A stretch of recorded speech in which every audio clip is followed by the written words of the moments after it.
Yo, what's up? Hold up, let me join the Discord as well, because I said I would start doing that from now on.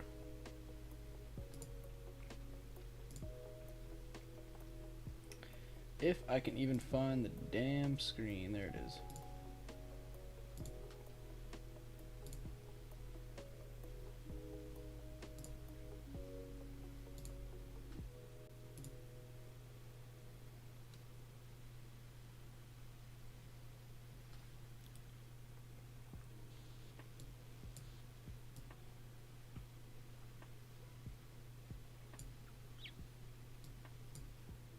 Alright, I am also streaming in the Discord. I just wanted to make sure I was doing that right.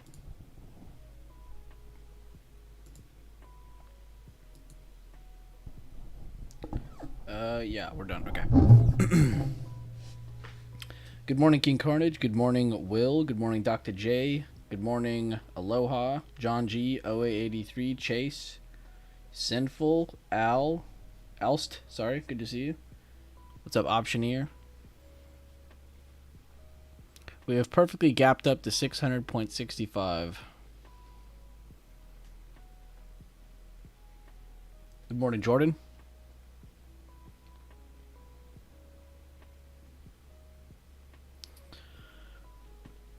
Kind of an interesting gap up, though, huh? We jump up and we're pretty much just right at 600 again. Sure, we're all happy to see that.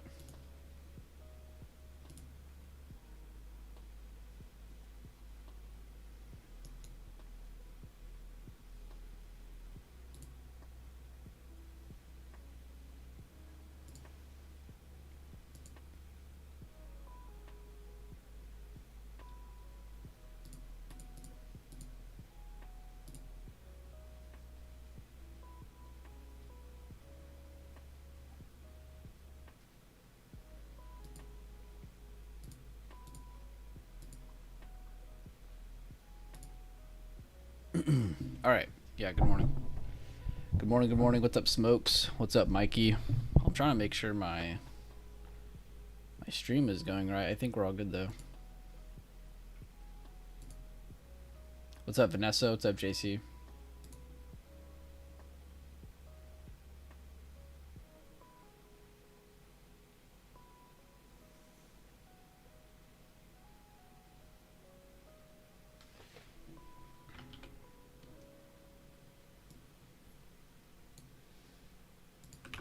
Posting a screenshot in chat. SPY 5 minute. Big emphasis around the 600.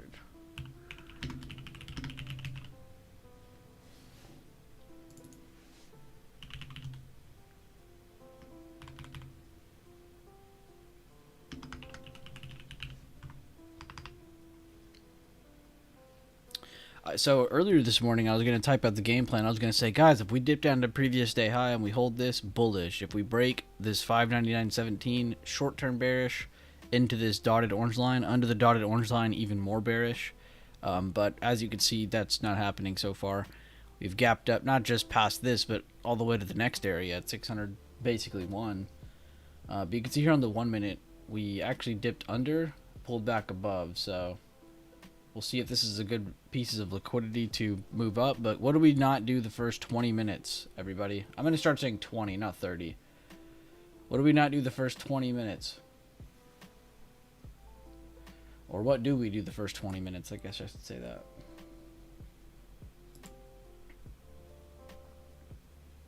that. Ash. Yeah, trade.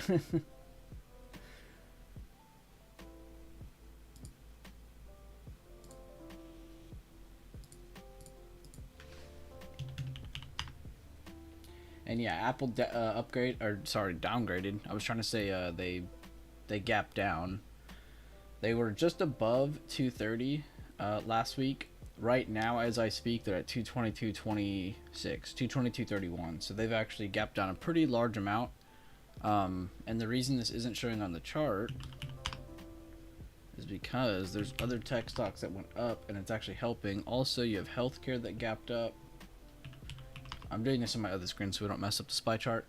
Comms gapped up like crazy. Discretionary gapped up, trying to hold on to previous day high. So for XLY, watch previous day high. See if they hold or break that. That'll give you good direction. XLC slowing down, but they even pumped after opening. And yeah, that's it.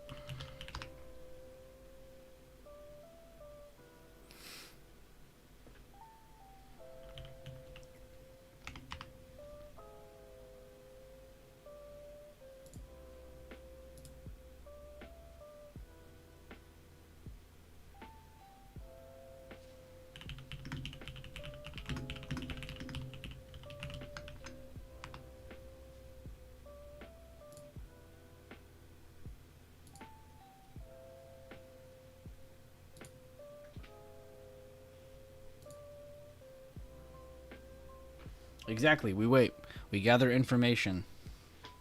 Sorry, I was looking at chat as well. What's up, Carter? Good morning, Matty Ice. Good morning, Lag to Death. Who did I miss? Good morning, Mikey. I saw Mikey. Never mind. I think I got everybody. But yeah, big focus is around 600.65 this morning, which is kind of annoying because, of course, we're right at it. But just remember, if we have any pullbacks, we're really focused on, which I'm actually kind of interested. From previous day close to today's, oh my god. I was going to say, this should line up with our levels somewhat or be close to them. But that's pretty much smack dab on. So that's actually what I was going to say. So think about this for a second, guys. If we pull back under today's open, we'll be short-term bearish. But to what? What are we bearish to if this breaks? If today's open breaks and we drop, where are you and I, where are we highly expecting the price to go down to? It's not going to be perfect. It's not going to be 100% every time. But where is it most likely going?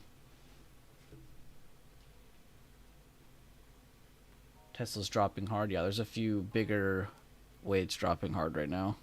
Y'all should check out the Apple chart. And then, like Mikey just said, check out Tesla real quick. Just switch to them real quick. And then go back to SPY. And then maybe go through your XLs real quick for yourself to see. I'll go through them in a couple minutes. But try to go through XLK, F, Y, C, and V. I felt weird saying that. Yesterday high, yeah? Yeah, 100% yesterday high. Yes, previous day high.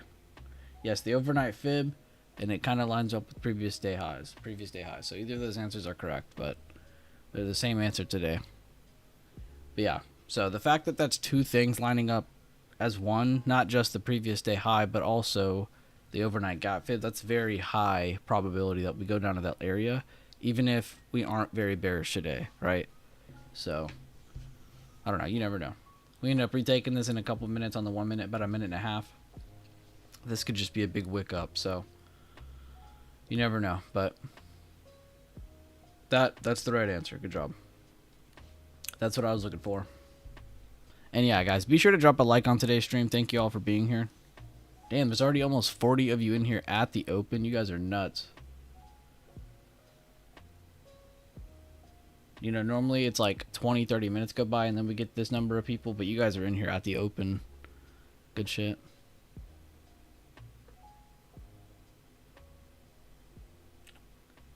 Discretionary is leading the charge this morning, followed by the industrials. Good stuff, Vanessa. I'm telling you, if you can skim through those even just for a quick second, I swear it gives you so much better, not just direction, but I feel like it gives you confidence in whatever direction you're thinking about.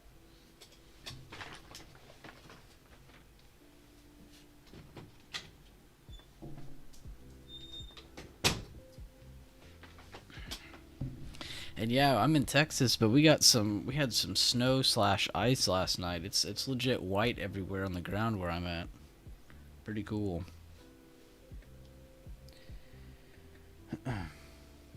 Yeah, it's snowing good. Good morning, VC. Ashley said good stuff, billionaires. And we did get a 5-minute candle close, and we had a little bit of a dip continuation there on the 1 minute. It looks like we're going to get some more. There shouldn't be any big news today, by the way. I'm just repeating that. I saw Eric already say that earlier. I'm just repeating it. But there shouldn't be any big news today. Actually, I think this week's kind of light. We have the whole Trump, going into office thing. There's PMI, manufacturing numbers. That's end of week, though. GE has earnings. American Airlines has earnings. Crude oil, jobless claims. TXN has earnings. J&J, PG, Abbott, 3M, Netflix. Okay, Netflix has earnings.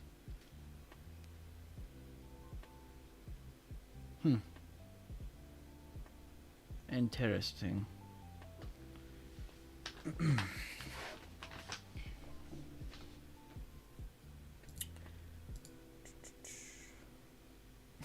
If I went to the stock market update website, and the update for this morning is that we're headed higher at the open and that buyers are leading the pre-market action. No way. That's it. It's just positive bias to Trump administration taking office. There is actually no news or anything. It's just the positive bias. I'll try to find something interesting. Apple has been downgraded because of their holiday period. iPhone sales in China are declined by 18%. So China does not fuck with iPhones around Christmas, apparently. 18% is kind of nuts. Charles Schwab. It's earnings related. Moderna. They confirmed a $590 million award from the Department of Health and Human Services to accelerate the development of Moderna-based pandemic influenza vaccines. So if you see Moderna in the news, that's probably why.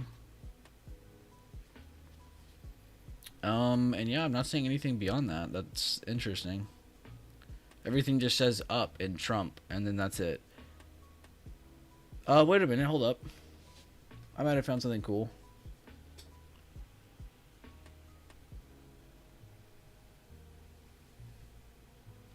Politics are in play this morning with President Trump back in office following yesterday's inauguration, which was followed immediately by a slate of executive orders undoing a lot of Biden administration's policies and the declaration of the national energy emergency. Thank God.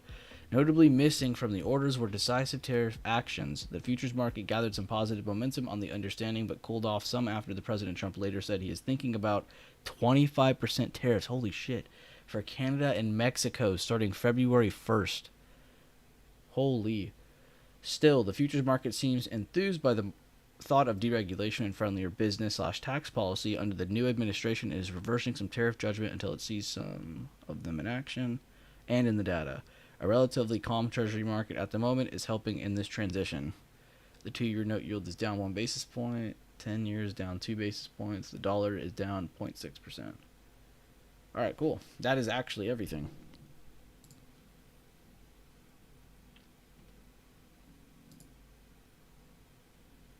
Alright, I will stop yapping about news.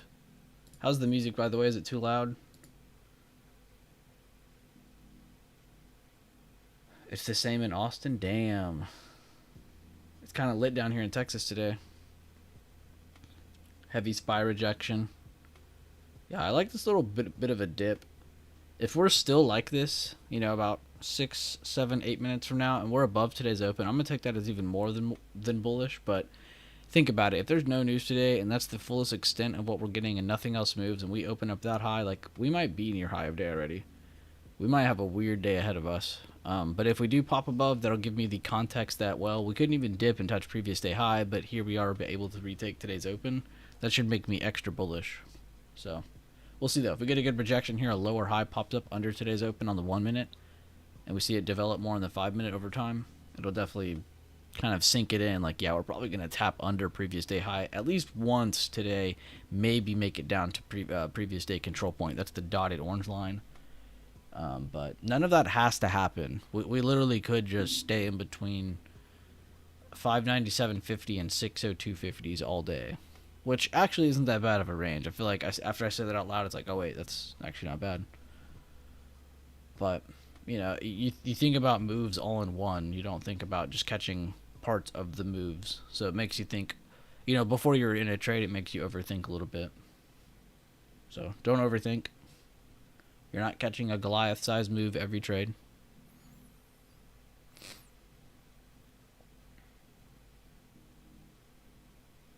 And yeah, sorry guys for the no members only stream today. I know I told y'all we were going to, but at the time when I promised y'all that, I didn't realize we had Monday off. So I didn't want to hoe the general public on the channel, so I just wanted to do a normal stream today. But I promise y'all we'll do a members only stream on Thursday. For anyone who doesn't know, we've been trying to do member only streams on Tuesdays and Thursdays, where we do like just a lot. It's actually pretty awesome. Microsoft starts following downstream. Dude, I'm actually surprised we didn't dump more with what I saw on some of the weights. I saw a couple big weights down a lot. Apple especially, but yeah, there were a couple that took a little dip. You know, even if it was after a higher open, some of them dipped pretty aggressively. We do see a little bit of a tap of today's open, which again, every time we dip down or we dip, or you know, we pump up and we pull back to today's open, we really do have to see it as like almost like a reset sometimes. But this also might be the nail in the coffin. If we see a good rejection here, that could be a sign that buyers might be done. But we're getting a good push above it, so I don't know. It keeps me enthusiastic a little bit. Might have a great day ahead of us. Who knows? By the way, if my internet does go out randomly, it's not because I hate you guys. It's generally because the ice probably consumed the electricity midair. No, I'm kidding. I don't know how that works, but they're horrible with that shit down here. We had the hurricane hit, and it was GG. So just slight warning this week, if I'm not here, that's probably why. But I'm kind of hoping it all just works and we're able to stream all week. That would be cool. New president, new year. It's going to be crazy. And we are above today's open, so that's a good sign. Even if we don't stay above it right here, just the fact we pushed above it for even just a little bit, it's a good sign. Because staying under it the whole time after breaking down under it once would never be a good sign. You'd be like, oh shit, maybe that was it. And since there's no news today, you know, there's no need for this to move a shit ton. But on the other hand, you could say the other thing though. You could say, well, there's no news today. Let it run as much as it wants. You know, so yeah, I don't know. I feel like there's two sides of that coin. I see what you mean though. And yeah, that's a beautiful candle. You see what I mean? Like, if you would have just started shorting right here, you'd feel really dumb. Like, yes, we talked about where this would go, but we don't trade the first 20-ish minutes, you know? You really got to use those first 20 minutes as info. You know, think of it as like the market's keeping a secret just for you for the first 20, 30 minutes. You know, it's just, if you could just sit on your hands and just chill, you can get good context. A lot of the time, you miss a lot of good fake outs. That's the really big thing. But unless you're quick, you're gonna lose on a lot of those at open trades. Will it move a lot? Most likely, but I don't know. To get those single directional moves every time and get it consistently, it's just not gonna help. You're not gonna get a good consistent result in the first 20 minutes a lot, just because it's so volatile. It's not anything. It's not your fault. You know, it's like nothing you can do to encompass that. They said in Houston they are not cleaning anything. Apparently they're just going to wait for the sun to come out tomorrow. See what I did there? Yeah, I do see what you did there. The joke is that we're only having this snow and ice for a single 24-hour period. Because that would be the most Texas shit ever. It would be funny that today we have ice and snow, and then tomorrow it's like 102 degrees. That would be the most Texas thing. And then Thursday would be like the most humid following day for some reason. That would be the most Texas thing ever. Yo, round of applause for Jay LaFleur. Sounds like he killed at Triple Q. You got him a scalp, I believe. Dude, is that a swing or a scalp, Jay? It's Monday. It is Tuesday. I keep wanting to say Monday. It's Tuesday, so it could have been a swing, so I don't want to just assume.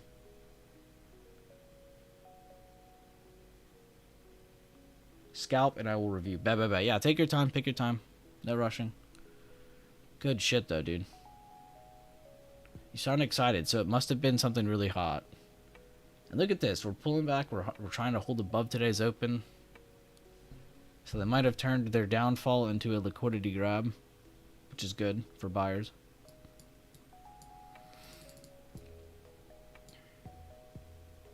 Wait, did that actually move? Oh, it did.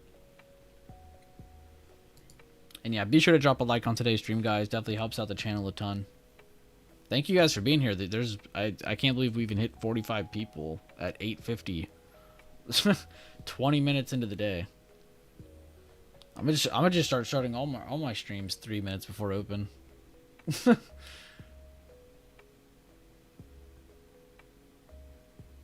Nice, you took a long good shit.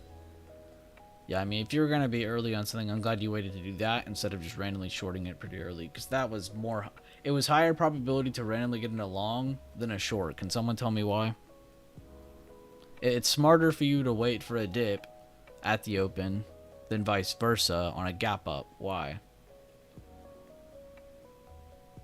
Can someone tell me?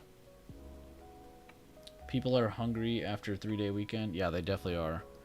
That was what I was thinking the other day. I was like, man, do I even stream? Like, do people even care? Like, it's the day after, you know, whatever. It was MLK, I think. But yeah, no, I think you're right. I think people are just excited the market's open again, and there's a different president, different policies in place. There's a different direction to potentially look at short term. It's all short term, what I'm saying right now. You know, who knows? Because we're up already. The gap up is bullish. Exactly. The gap up gives you that, well, we're definitely up today. Also, in this context, we're also above previous day high, so it's not like this dipped down to just, you know, la land. It did stop right above it. So there was good context there. I'm like, okay, this is where it could pop up from. And again, that's all we need to be doing. Kind of just talking out loud to yourself, telling yourself, okay, this is the context I need to be reading out loud. And you see on my left side chart, I'm not even looking that much farther than previous day. Now, it's nothing we can do about it because we've gapped up 2 days in a row now. But it's still good context because you can see the last 2 days are actually just up. There's nothing we can really, there's nothing more to break down on that. Like, why be more complex about that? Just keep it simple. Why overthink it? You know, we're up. So if we get a gap up and we pull back, wouldn't it make sense logically to wait for a dip or wait for a breakdown? It wouldn't make any sense to wait for a breakdown because we're up. So, if there is anybody who took any quick scalps today, I am glad you guys waited, went up, rather than just sitting here and just shorting this into the... I don't know. I feel like shorting was just pretty stupid even with this dip. Now, a second breakdown of today's open, that's something I could maybe talk about. You posted your review? Bet. That's weird. The name of this song is called Vertigo.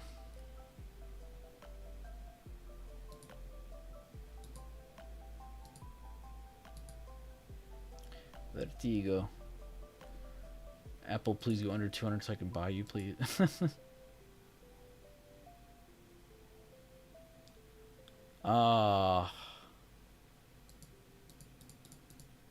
RTX made the transition. No more matching into our 401k, but instead straight into the stock itself. That's one way to pump your stock. Did it actually pump off that? Oh my god, he's right, it did. Damn, shout out to RTX. This company is crazy. They hook up their employees. Just understand that. They hook them up. They hook them the fuck up. Let's see Apple real quick, because this one's kind of... this is notable. They are trying to continue down. Not helping the market. If you head over to the Microsoft chart... Whoops, almost typed in Masafi. They are continuing down in an aggressive manner. They're under previous day low. They're under the next level. They're doing a little three bar play under the next level. I mean, they are falling. Tesla, as you can see, complete bloodbath. And this is not being completely displayed on SPY yet. And you guys might have already taken to guess why. It is because of other sectors being up. You see XLV, healthcare is up pretty large amount. Banks, this is the second largest sector right now. They're up pretty good amount. XLY, they've dipped down to previous day close, but you know what, I'm not even giving them an out. They're down. They are up even with that dip. XLC and then oh wait, we already looked at them all. That's everything. That's the top 5 at least. But as you can see, it's a few sectors keeping us from falling more, is what it feels like.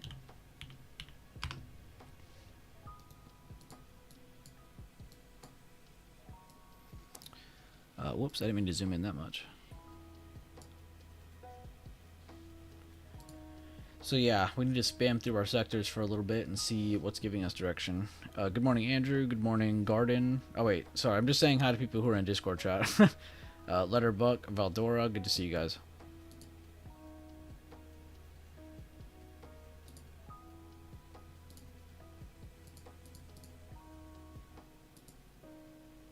Damn, you had to auto start your car? Oh yeah, I bet it's fucking cold where Andrew is right now.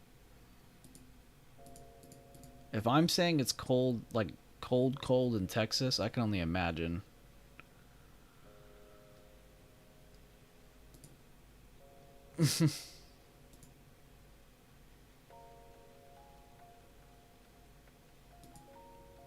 He said negative 13 degrees Fahrenheit. Yeah, that's fucking cold. That's more than cold. Alright guys, so let's use this right here. We're going to use this as a barrier for looking for downside plays. So anybody looking for puts, shorts, downside, that's what we're looking to break. For more upside plays, I think I'm not just looking for holds of this, you know, buy the dips, of course, that's pretty obvious. But I need to see a better retake of today's open on the 5 minute for better call plays. So not just dips that hold this, but retakes of 601 as well. And then downside plays, 599.17 is your magical number.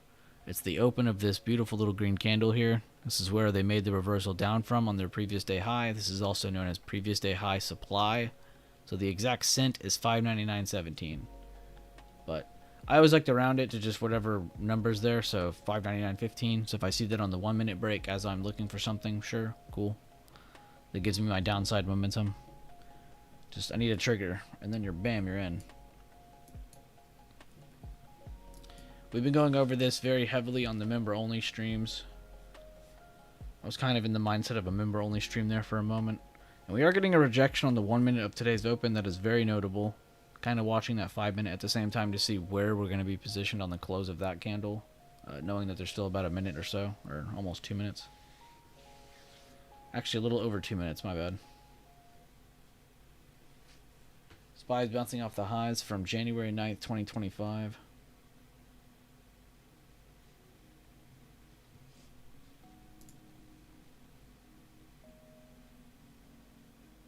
Guys, what happened to Square? What did happen to Square? What's wrong with your chart? Oh, I still have them. I don't know, maybe it was just a bug or an error on your thing. Sometimes just certain, like, I don't know what ticker it was last week, but I could not pull up a ticker last week. I forgot what it was, and it's something that I should be able to pull up. But I think my TOS was bugging out, and it was like, no, you don't get to look at this. I don't remember which one it was, though.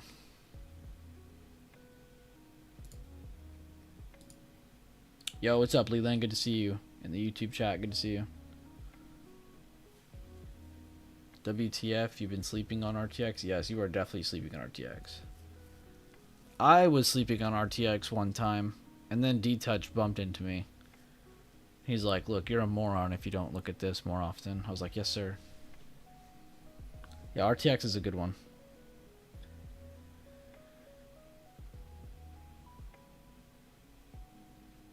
Oh, my bad. If you already said that and I didn't notice. Oh, you did. My bad, Vanessa.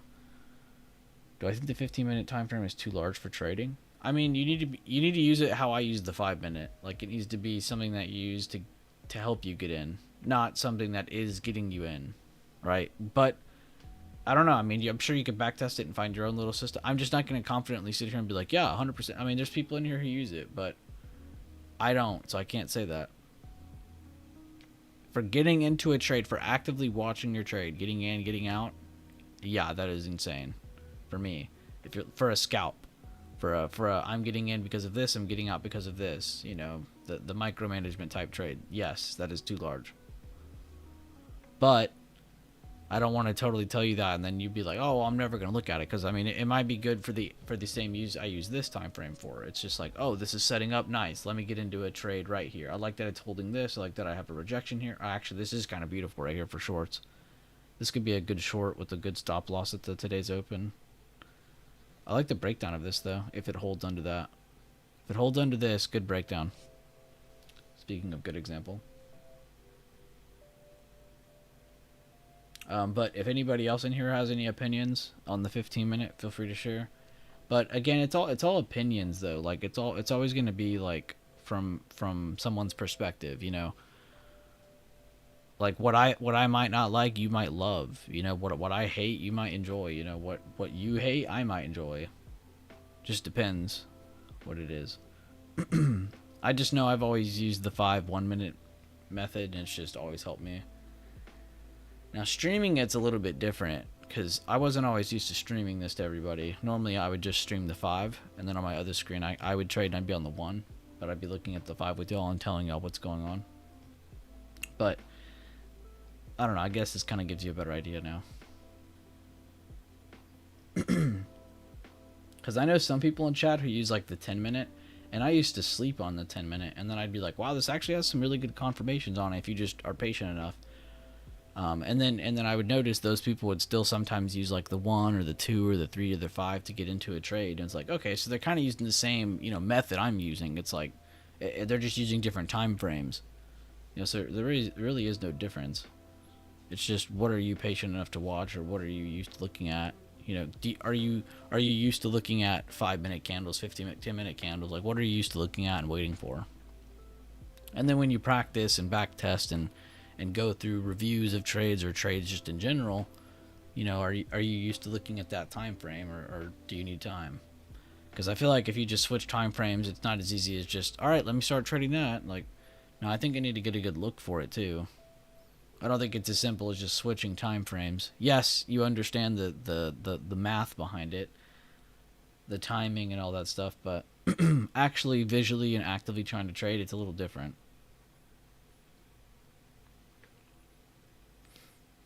Good question, though. Good morning, Bueller. Made a quick 300 on NASDAQ using the fib, waited soon as the hit the 23.6 retrace short, and it passed the golden pocket test. Probably very lucky. I mean, yeah, I mean, I wouldn't say lucky. I would just say, because it makes sense why we broke down and only... Actually, if you think about it, Kyle, let's think about it logically. Let's not say you got lucky. So let's think about it first. So if you ever have a very bullish open, like we did today, I would say today is a very bullish open. Most people in here would agree. And there's a bullish reason, right? Trump and the administration, all that stuff switching. That's the only bias we have right now, right? And there's no news today. So if we ever break today's open on a nice bullish gap up, I'm not saying it was amazing or it was the greatest thing we've seen. I mean, it wasn't that crazy. Pretty nice though.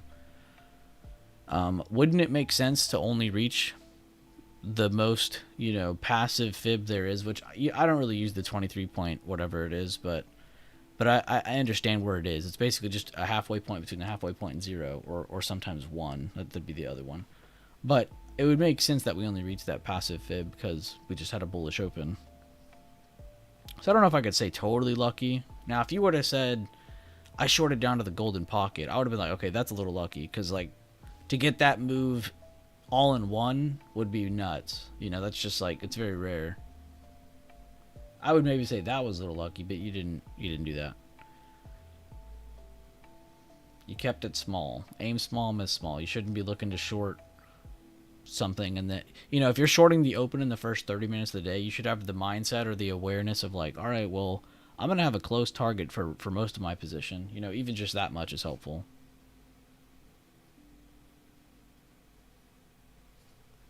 All right, let me check Discord for a second.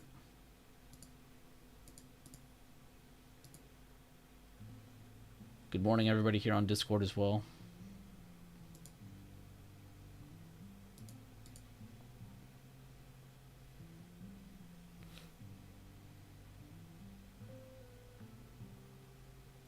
Damn, look at you, Jay. I'm looking at your triple Q trade. Sorry, I have I gave you no context there on what I'm reacting to. Your trade review. That's like bar for bar. I'm not even joking. You might have been in the stream right when I said it, but, or maybe you joined after you traded. But I bar for bar just said this is the only reason you should be looking for dip buys, And then I see on your chart here, it's one of your main reasons for getting into your trade. Good shit, dude. Bar for bar, talking about the whole Trump sentiment, you know, just why we're up. If we do go down, what you should be looking for. That's literally bar for bar what I went over. Good shit. Very nice trade review.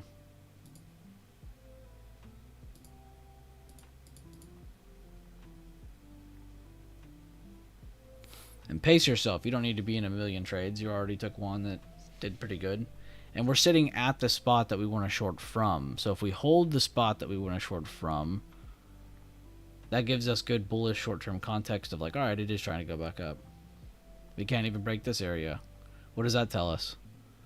We're just making dips here on the 1 minute. So still looking for a break under that 599.17, which I think the exact level is a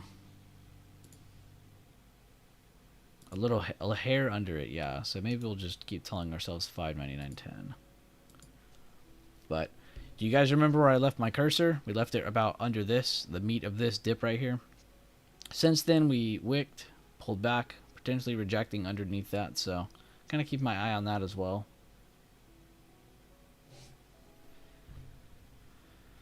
I don't know. At all times, if you ever see me looking at this chart, even on this chart, you should be looking to your recent left. You know, if I look to my recent left, what's right here? What's right here? What's right above its head? You know, I'm just looking at these recent moves right to the left. Where's the lows? Where's the meat of that? Where's the highs? Where's the meat of that? So even if you're in a trade or not in a trade, you could still use something to navigate the chart, regardless of having a level or a zone there. Which I'm just going to leave the fib up now. Even if it makes this chart look like shit.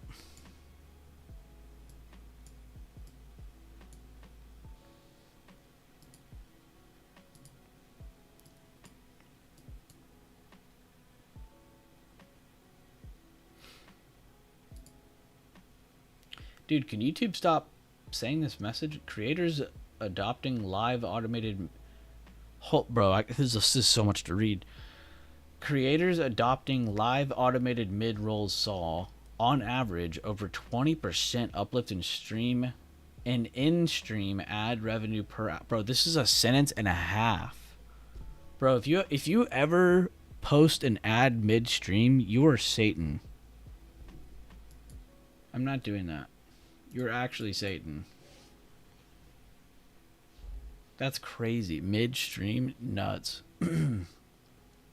Before it starts, sure. After it ends, maybe. During it, in the heat of battle, nah. That's crazy. For them to tell me that stat too, for them to be like, "Yo, just do this. You'll make 20% more." Yo, bro. Ruin your stream midstream right now. You won't. Like what?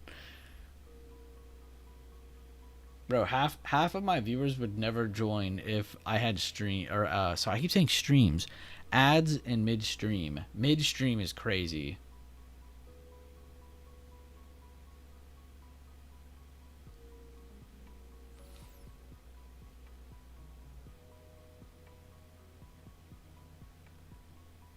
I think ads are becoming just as bad as how commercials are on TV. It's like, what the fuck? I'm not watching all this. Like it almost turns off the idea to watch it for you just because of the, you know, commercials and ads and all that. He said, "Come to my Twitch, 86 ads per hour." Yeah, Twitch is pretty bad with it, even when you don't even when you're not manually sitting there turning them on to go off. Like, it's pretty bad.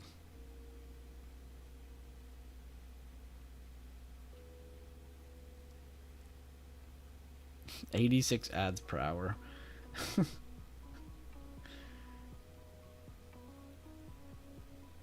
Almost 1.5 per minute.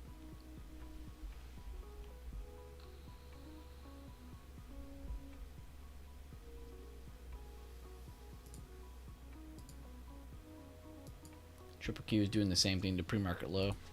But here, I'll pull it up for a second. I'll quit abusing y'all. Okay, so they actually made it down to previous day close. That's interesting. Well, what's going on here? Oh, rectangle tool. So they actually dipped below it, pulled back up after rejecting previous day high, which to be fair, that would have been, oh my god, it's to the cent on that previous day high supply. If you've been in my chat, you're probably used to seeing me draw it like this. I don't typically draw the actual level, but I thought I'd just show y'all the other way of looking at it too, because not everybody likes looking at a bunch of boxes. But looking at the exact level is kind of cool. But seeing the meat of it, why I reacted, is because you can see the meat of it rejected that level. But I like to use it. Whoa, whoa, whoa! No, no, no. I like to use them in tandem, using both.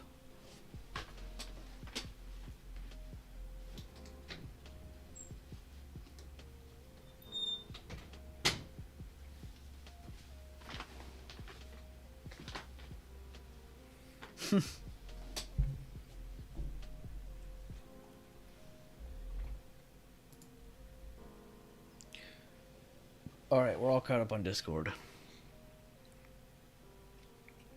Sinful asking Maddie, what are the temperatures in Kansas?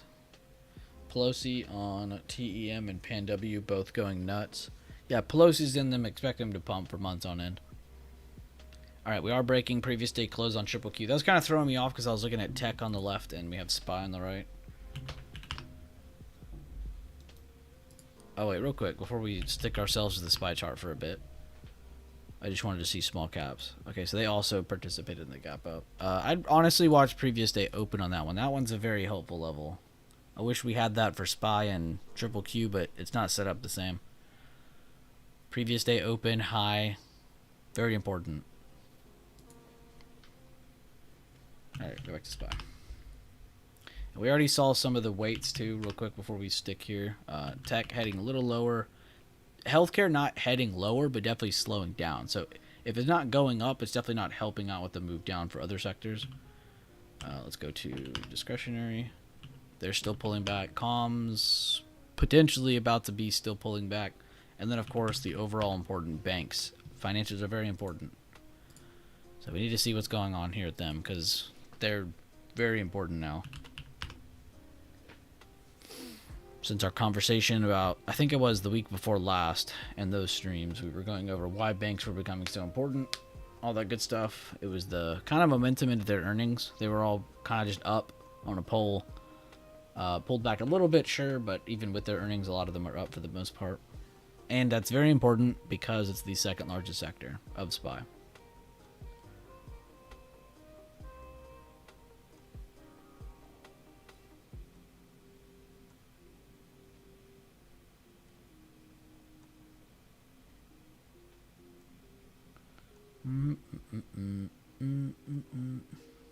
Oh, my bad. We're still on X. Okay. I was like, why does this look different than my right side chart? Alright, so we did break the overall, the priority part of the fib. See if we get a continuation down now. So definitely a lot more bearish than we were moments ago when we were building higher, or potential higher lows above the previous day highs. But this definitely giving us a trigger here. Unless we just wick up, of course, but we're watching both the 5 and the 1 at the same time. And we went over the game plans already. Matty Ice, you said from 600.65 retest the previous day high. You just took a trade there?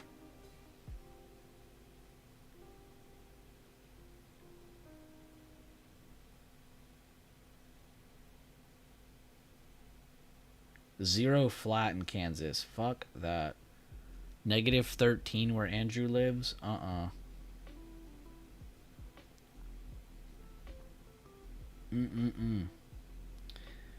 I seen you used to be a plumber. Been in construction most of my life. Currently working with SoCal Gas. Can't wait to break free. Any chance down the road you could do a video / story how you started? I've gone over it a couple times in stream. I probably should have taken the time to go back and actually cut those up. But I guess I could do a video down the road. I honestly just never cared to, was the thing. I didn't really think of it as being important. But I guess I could share again. Yo, Florida Trader. I'm pretty sure we know that name. Yeah, that is a dope profile pic. Is that like a basic YouTube profile pic, or did he select that himself? Welcome, though, Florida Trader. Glad to have you. Oh, wait, I gotta do the thing. So, now that you have that again, you have access to the YouTube membership, so you can click on the YouTube channel. Yeah, I was gonna say, I'm pretty sure this is the Florida Trader I already know, but I had to make sure. You can click on membership, all that good stuff. I'm not gonna go too far down because I don't want to give away too many links and videos and stuff. Because I've done that in the past. See, look at that. We got some dots there. I back tested it. But if you click on this tab, go through all that stuff, you should have some, not just stream links, but there's just cool posts and breakdowns. And there's over 100 videos there, so you have access to a lot. It's not just for nothing.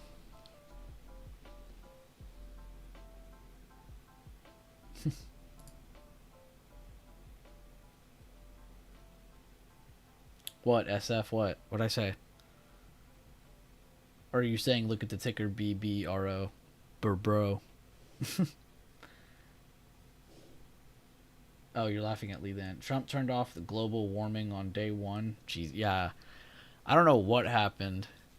I won't lie, I went to bed pretty late because I was reading some of the policies last night. And I woke up full of energy. Hint, hint, energy. But yeah, no, pretty cool stuff. The Middle East is like, yo, ceasefire. We're not actually shooting at each other anymore. Just kidding. I don't know what happened with all that. The flip of a switch, man. And I don't care who you are. That was some patriot or some American shit going up on the mic and being like, yo, end it over there right now or we're going to come mess it up even more and give us our people back. Like, fuck the war stuff. Like, I think it's just cool all the hostages and shit are like, well, not all of them. Some of them died, of course. But we're getting a lot of them back. A lot of them were American, dude. It's crazy how many Americans were over there. Like, that could have been anyone. I mean, it couldn't have been any one of us because we weren't over there in the Middle East. But it's just like, that could have been any American. Like, that's crazy that we treated that so lightly for so long. Like, what? I don't care who you are. That's pretty awesome. That would be awesome and much appreciated, not only by me, but I'm sure by many that follow you. I have been trading for about 7 years, but I have found I need another opinion on trades. Yes, I scalp SPY puts for 30%. On this recent move or on that first move? That my opinion depends on that. Did you short this first move or did you short any other following move after that? Because I've gone over this on both upside moves and downside moves today very extensively. So I've already given my opinion, but you're joining late, so I'm asking you. The second move on the 1 minute. My bad. I should have said that too. If you're reading this one here, awesome, because I've gone over why this is important. It was good that we saw a rejection under today's open. English is hard. And then a follow-up. So this was already bearish. It was just, it didn't seem like it because we were going up. On the 5. Okay. Yeah, that's a little bit more feasible there. Any other follow-up move, more feasible. If you would have been sitting here telling me, like, no, I caught this move right here, I would have been like, you're full of shit. Because, like, shorting this early on in the day, just even under impactful levels, it's just not advised. I'm not advising anything, of course, but based off the system, it's just not that high probability for the first move. Of course, any other follow-up move is even more predictable because you have that first move. It is a follow-up move, and that's very high probability. That's good. That's good. Thumbs up. Nice save there. Yeah. What's up, Kevo? Good to see you, man. How you doing? How was everyone's weekend, man? We had a 3-day weekend away from each other. Over here drawing fake pictures on my chart. But yeah, how was everyone's weekend? Did everyone have a chill weekend? Everybody just stay in for the most part? Anybody go do anything crazy? You had a relaxing weekend? Good, good, good, good. I did as well. Yeah, bro, the Ravens lost. I know. I was fucking pissed about that. I was like, bro, I knew the Texans were going to lose. Like, so that was just already written off of my head. But seeing the Bills beat the Ravens was like, what? And honestly, that's not even the most surprising one. You know, that's going to happen. The AFC is very competitive. They're just very high elo. You know what I'm saying? But holy crap. Can we talk about the Commanders beating the Lions? Bro, screw the AFC. We need to talk about the NFC. Bro, y'all are giving the Eagles the easiest trip to the Super Bowl I've ever seen. This went from they're going to play the Lions to, oh, they're going to play someone else to, oh, crap, they're playing the Commanders. Y'all literally let the Commanders go to the semis. That's crazy to me. That is actually crazy to me. He said Bills didn't win, Ravens lost. The Ravens beat the Ravens. Dude, that's how it is, honestly. I honestly had playoff football completely thrown out of my head till just now.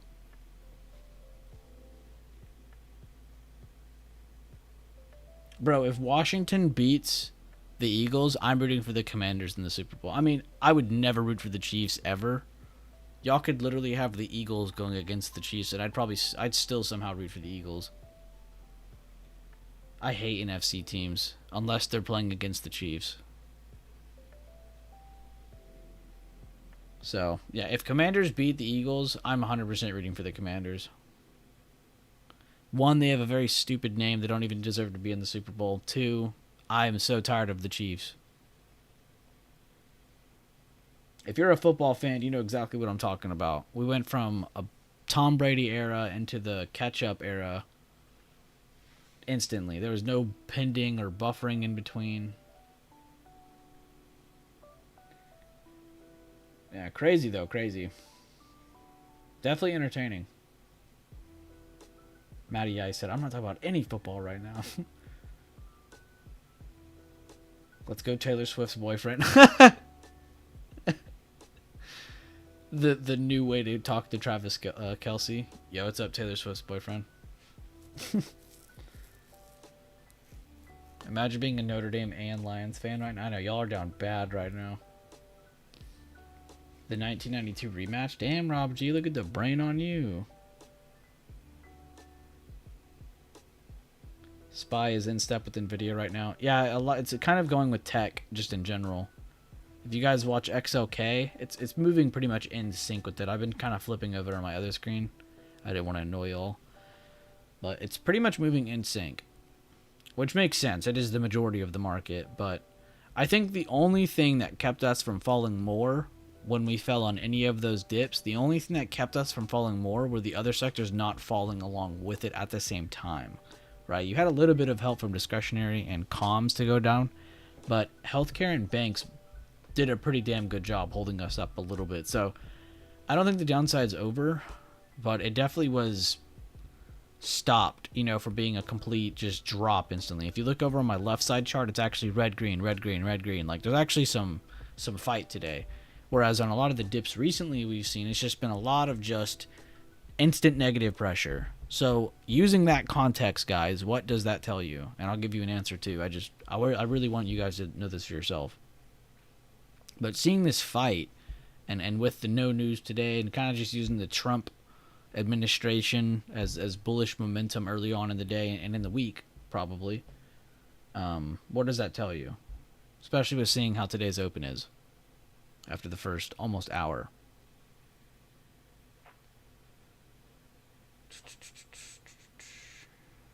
He said you annoy us anyways, whether you flip screens or not. That's good.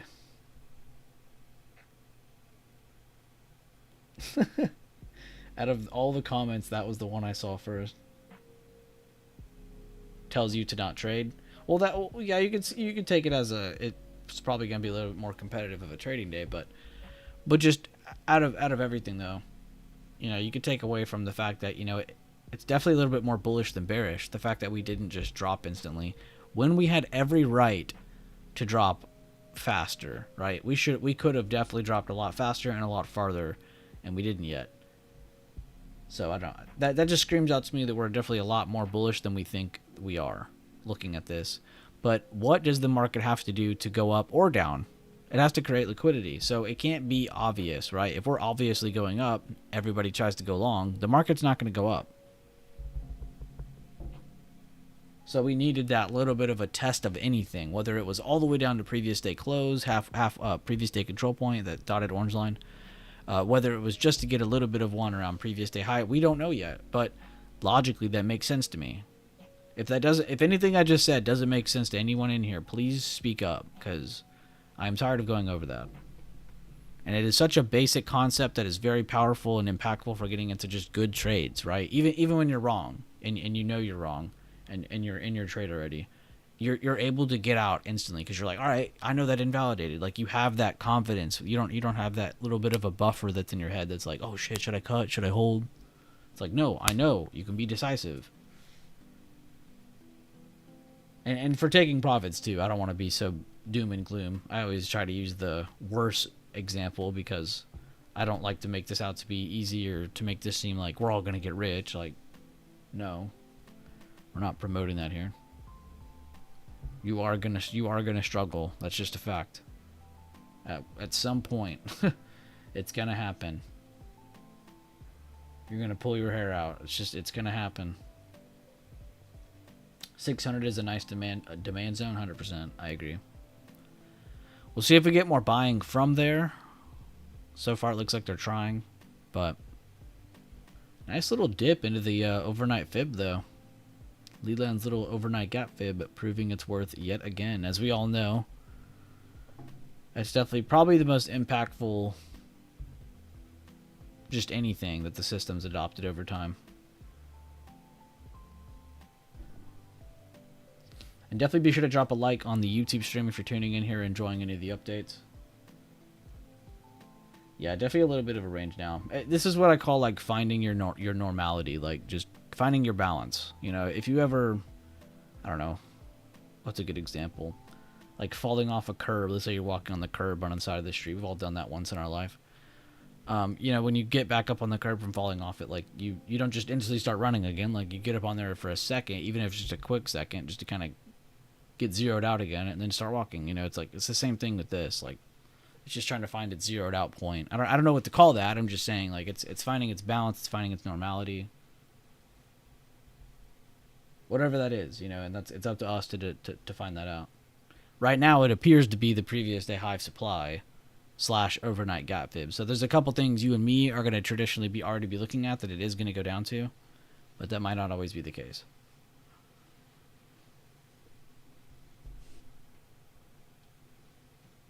Trump starts SBR today? I'm not sure.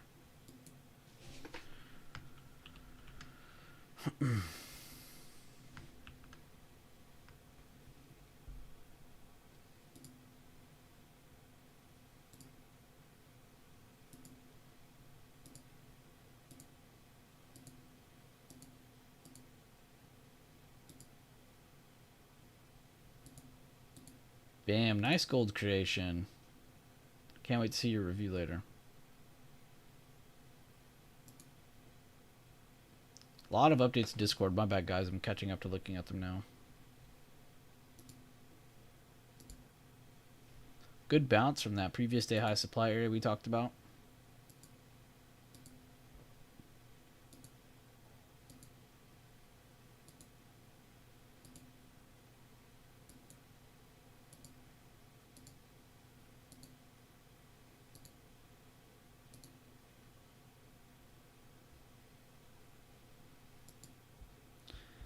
Good dip buys.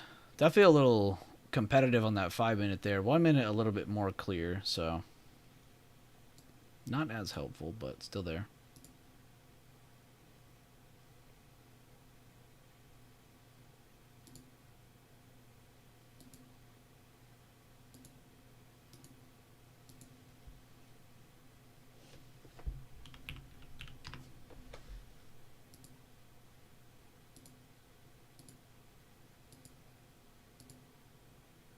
Andrew said, I've been up.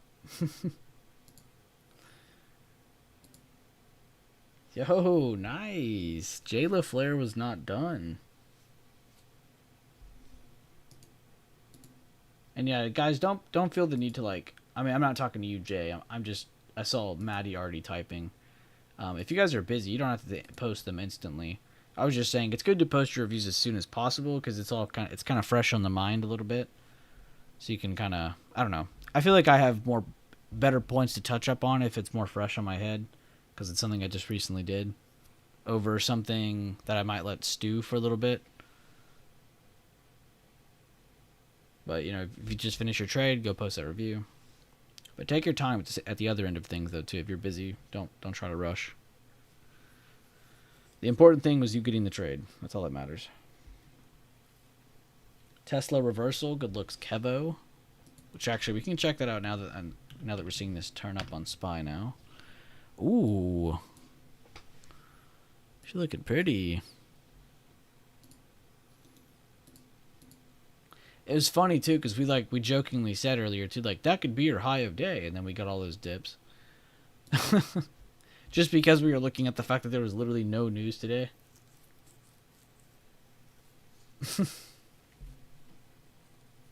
We joked about having a weird range today. We didn't say anything about the weights though. Whoa. Nothing about direction. Really good dips down there on Tesla. All the way down to 405.60s almost. Low of days 406.30.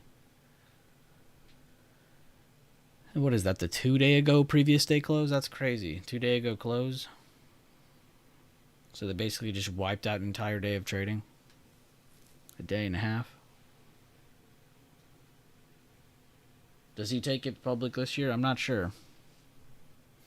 I mean, you got to remember before, too, he said he was never going to take it public. Now there's rumors that it could go public, so... Yeah, probably this year or next year. Who knows? I'd have to go look at the date. I'm sure there was a date released if there was an announcement.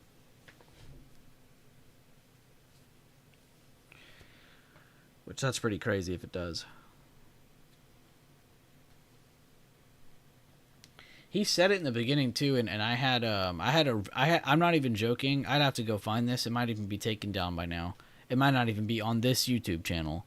But I was a part of like a really big conversation. It was like me and a couple people in chat, and we were just kind of going over stuff. And I went over this pretty extensively a very long time ago, like I said. And it was just about everyone's opinion on SpaceX. Everyone was like, what the fuck? I want to invest. You know, why can't we? Why is it private? And a lot of the reason was because of how much money they were losing. It had nothing to do with him wanting to like hide it from the public or anything. It was just like, dude, it's fucking rocket science. Like he's gonna burn holes in his pockets the first couple years. So why would he put that out in the market? If we let that happen, that would be a penny stock, right? It'd be delisted soon enough, right? That would look horrible for Elon. And then what happens if he tries to release Tesla later on? Then that's probably not going to do hot just because of the overall public opinion of him just from the get go, right? And he already had enough hate to begin with, so that would have been even more just, I don't know, that would have been horrible. But what did he do, though? You know, he used it to his advantage. So, and instead of just keeping it secret and everyone hates him, now he's kept it a secret and he's built up that momentum of, if I ever do make this public, everyone's buying this, you know? But now he's in a position where he's able to balance things out a little bit, where it's not just SpaceX burning a whole lot of money to do, because it's not that SpaceX is a bad company. It's just like, no, it's the type of company, it's gonna go through a lot of money. It's literally rocket science, dude. Like their job is to blow shit up, to test it, to make sure it works. Like that's it. They're gonna go through things. It's gonna cost money. They're gonna lose money for the fear. So why would he make that public? That just doesn't make sense, right? So nowadays, now we jump ahead a few years now. You know, he's in a position where maybe he can make it public. Now the conversation isn't totally closed off because it's not just him opening up a completely death spiral for not just his potential future, but his companies. You know, it might be a good thing that maybe he can release it now. So I don't know. I think now it would be a good time. Back then, not so much. And that was exactly what I said with like Rocket Lab and a couple other ones. Like I think they're worth to invest in over time. But I think you just are playing a very slow waiting game because of what you're trading. It's space. Space is slow. We don't just travel through space all the time everywhere. We're not the Jetsons. It costs a lot of money, and not many people are doing it correctly. So there's not a whole lot of people doing it in general. Most companies, like in the U.S., most companies like here all team up because they have to. You're not gonna survive without it. Rocket Lab works with the Bezos company. Bezos and Rocket Lab work with NASA. NASA and all of them work with Elon. Like, they all work together. They're all going to the moon, Venus, Mars. They're all doing that together. Any satellite missions, anything else outside of that, like, they're all doing it together. It's not just one company. So that's another thing to take away from it, is that maybe not right now, but maybe in 15, 20 years, if all these space stocks are on the market, they are definitely going to be connected. It's going to be just like the housing market in a way, because everything connected, but from like that subsurface view where we're all looking at that the surface view where we're looking at it and we're like, oh well, this is just space stocks. Yeah, but at the surface view, you look at it and you'll be like, wow, none of these are connected. They're all completely different companies. But like you and me both know, they're all connected. They all literally work together. So that's another thing that I try to think about too, is like, there's a lot of weird shit you wouldn't think about regarding space stocks and the future that kind of goes around them, because it could go from euphoric highs, it could be hell, and they just turn into another sector, like those what were those stocks? What were those fucking called, dude? I don't even remember the name of them anymore. But those cash grab stocks that all end up going up, and now they're all like $10 a share or less. Like, it's the same thing as that. Like, it could just turn into that as well. Like, we never know. But I don't know. I feel like right now it's a great time for that kind of stock to exist now. Whereas like when I first started trading, it was not such a good idea.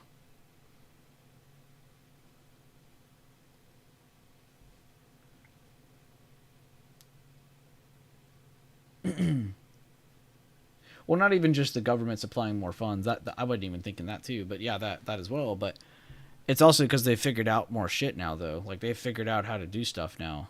Whereas when we were first looking at them, my first conversation, they were still blowing up rockets just to get out of orbit, bro. Like, they didn't have anything figured out. Yeah, SPACs. There you go, SPACs. Yeah, it's a cash grab sector, which that could be space. We never know. I'm just throwing out any possibility out there to kind of just test your head there, but it's kind of fun to think about, because it's a sector that's tapped into, but not tapped into at the same time.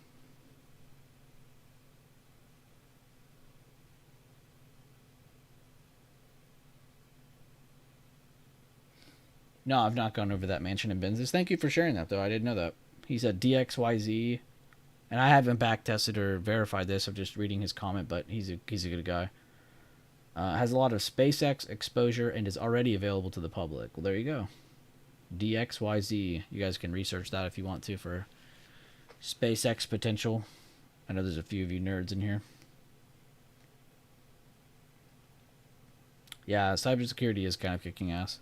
And has been for some time, honestly.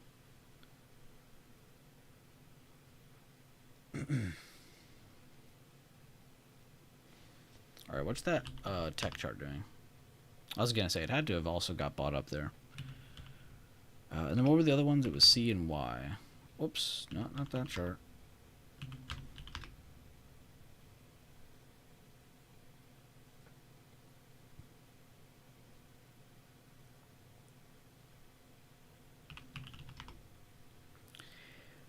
And yeah, guys, sorry for the no member only stream today. I know we talked about Tuesdays and Thursdays, but since this week was weird, I thought I'd wait off on that one. We'll do a member only stream on Thursday, like we did last week. But for anybody who doesn't know, on Tuesdays and Thursdays, we're aiming to do basically unlisted streams. They're not, I mean, they're private, but it's just for anybody who's a member either of the YouTube channel or Discord. So the link gets posted either on the members part of the channel on YouTube or a channel in the Discord, and it's where you can access those streams and review them if you want to, but also where future links will be posted. So if you ever don't know where we are on a Tuesday or a Thursday and you're like, what the hell, I could have swore he was going to stream, that's probably where we are. You just got to find it. But yeah, but today and tomorrow we'll probably just do normal streams, just cover whatever. Today was kind of just getting a feel for everything. This morning we went over a lot of kind of preemptive planning, you know, what to do if this happens, what to do if that happens, you know, what to do, you know, whatever. And that's something you should be doing with yourself all the time. every time you want to do anything on the chart. You should be going over a preemptive plan of what to expect if something happens at a certain level, whether it's above or below or whatever. And it's not, you might sit there and be like, oh, well, no shit, of course I would do that. But like, a lot of people don't. And you might not do it either. Subconsciously, you might just kind of mention it in your head and then that's it. But reality, like, you need to go over it more extensively than that. Okay, well, past this, what do I look at? Past this, what do I look at? Oh, it broke this level. Now I'm looking at that. Like, you need to go over not just the level the price is trading around. You need to go over the levels that are beyond that. You know, so if something does happen, it's kind of freeing up that possibility in your head. Whereas before, you might get slapped in the face because it's like, oh, I wasn't expecting that. How are we getting such a large move from here? And then it takes you like a half day to figure out, oh, that was a higher low holding all day from the previous session or whatever. It's like, so of course, if we dip down aggressively towards that, why would we not dip back up? That doesn't make any sense to me. You know, so sometimes it might just be you haven't gone over it enough. You know, it's just getting context, remembering it, reviewing it. It can be a pain in the ass, but again, just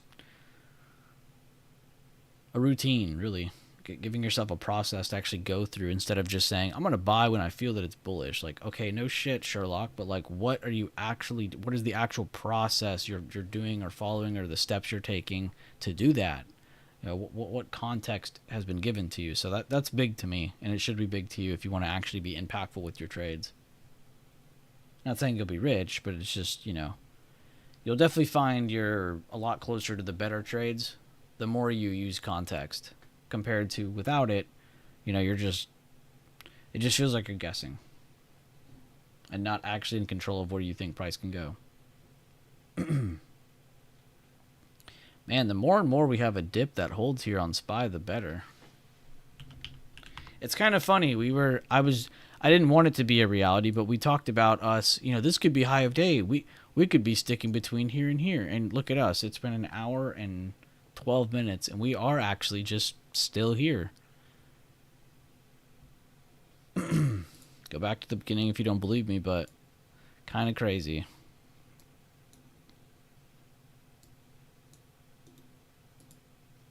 Why does it do that? I used to be able to click off of the highlighted ticker by just clicking the screen, but now it doesn't do that. Oh, never mind.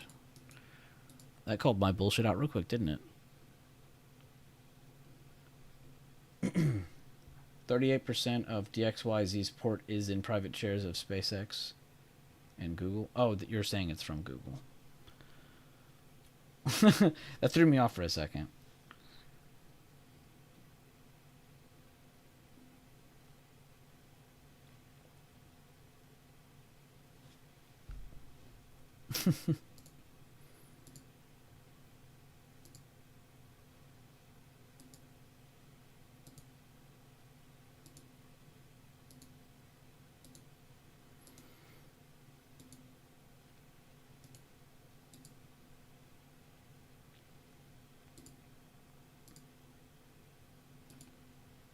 SPY going after the open. Do we reclaim? Dun dun dun. I was listening back to a stream and heard you bought DDD. Oh, bro, I was in the voice chat like multiple times this weekend. I was trying to get you to join. I should have tagged you. But I was like, man, I really hope Maddie joins because I wanted to tell you in person. But yeah, I did. I forgot who brought it up. Someone brought it up while I was buying a bunch of shit, and then someone said something. I was like, alright, I'll buy some. No, you're good, you're good. I wasn't holding it against you. I forgot, though. I forgot that I was trying to tell you. I think I even at one night, it was really late. I was like, I had the thought to DM you it, but it was so late, I was like, I'm tired. And there's a certain time where I just close Discord. All good, though. Yeah, I got a couple things, actually. Oh, that's why I always wanted to tell you in private, because I wanted to tell you the other one I bought, because I don't personally promote the other one. But, but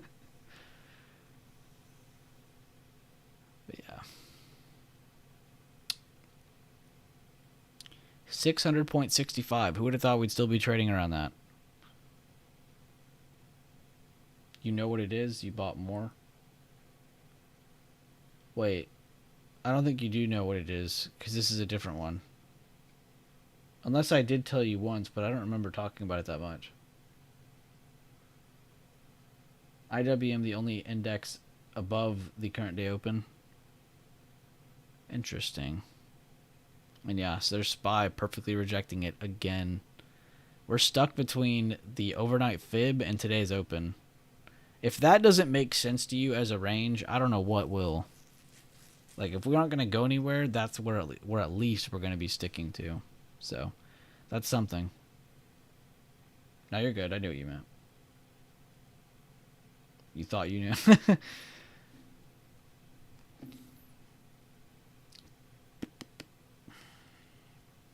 Matty Ice. I bet you're seeing some ice today.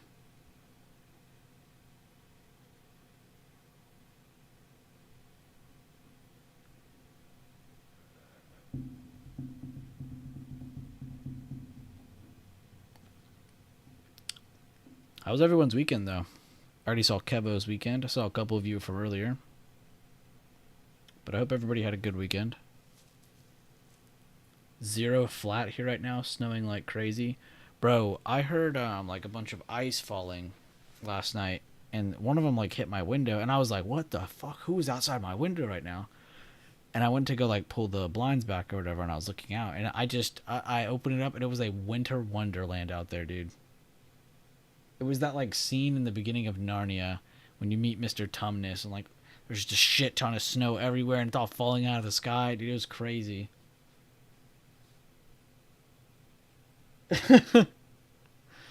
Actually nuts. As a southerner, it's like, what is this? What is this stuff falling from the sky? The trader in me was like, how can I invest in this? How can I take advantage of this falling snow?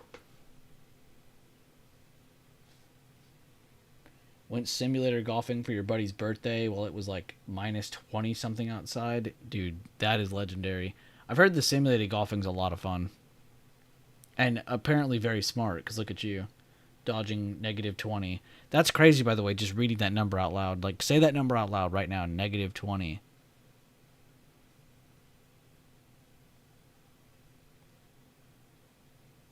Winter Wonderland. Now it's negative 4. Hey, it got warmer. Good shit. Good stuff, Jack. You can take your jackets off now. Imagine a clown there was standing at the window. Oh, no, that would have freaked me out. That would have been a dead clown. We're in Texas, man. That's shoot on sight. Oh, he's on my property. Shoot him.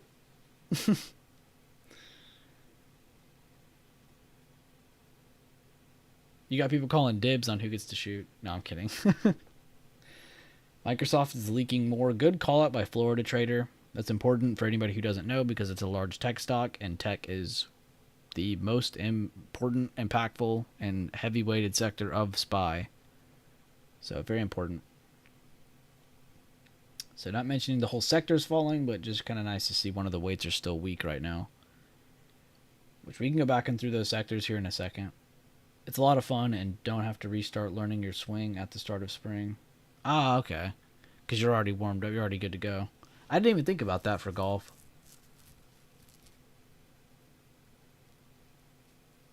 Like having to keep your, arm warm or whatever, because it's like part of the year you're not even playing because it's snow outside. I didn't even think about that. Here in the South, we just don't think about snow. I make it seem like the South is like so scared of like changing weather, when in fact we're probably the most adept to changing weather because of how much it changes down here. It's crazy how much it changes down here. It's kind of nice seeing the snow, I won't lie. Because I know in a week from now it's going to be 102 degrees. Meanwhile, we hardly ever get to really wear hoodies, LOL. I don't even own a real coat, for real. That's like an actual joke.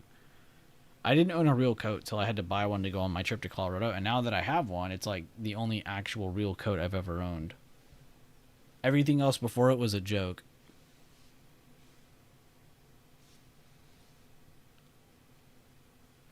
Potential lower high. Like I said, you're getting some nice bounces off of the overnight gap fib. You're getting some good rejections. I can't speak English today from today's open. So we're kind of bound between the two. Trend is kind of working on both sides' favor right now for scalps, but outside of that, not seeing anything crazy for any longer term day trades until we get some more information. But we are under today's open. We're still above the previous day high supply. So we're a little bit range bound, and it's only about a dollar range. That's the funny thing. About $1.29.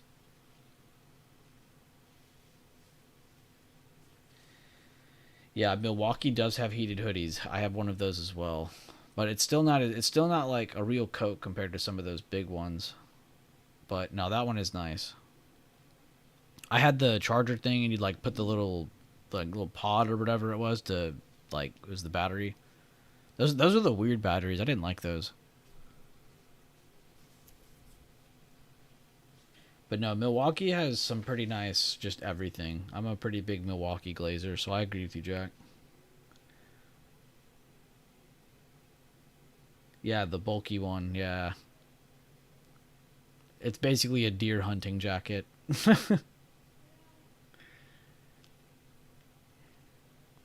Spring, fall, what are those? I only know, yeah, we know summer and then random weeks of like where our city feels like we're in a hurricane all the time. And then it feels like we're in the tropical forest the week after, and then sometimes we get snow. And then back to hot instantly. And then humidity. That's Texas. And to think all of that is in 2 week span. 14 days, all that weather. So true. How long does the snow last there? Like a week? Yeah, a week tops. A week tops. Like a week is pushing it sometimes. There's no way it goes beyond that. Like what I see today might be the bulk of it unless we get more overnight. Like at most a week. I remember one time it was like 6th, 7th, or 8th grade. I can't remember what grade, but it was so crazy to see snow as someone from where I am because, it's Texas. But it was so crazy. The teacher interrupts her lesson and goes, "Guys, we're going to go outside." We're like, "What?" She takes us outside just so we could see snow. They said, "Screw it, we're skipping class. When we all walk in, we're screwing up the carpet. Everybody, we don't care." Like, it was actually nuts. I live outside of Houston. I live in Katy. I have to say outside of Houston because it's such a major city, but Katy is kind of becoming a big city in itself now.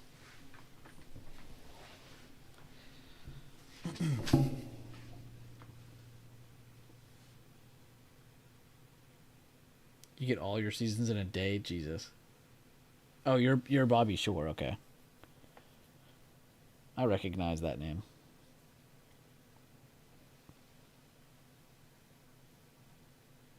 Yeah, I say Houston too, because if I don't, I feel weird, because it's like, I don't know, it's like, you don't know where Katy, Texas is, jackass? It's like, what? I don't know where most cities are either. So I wouldn't be surprised.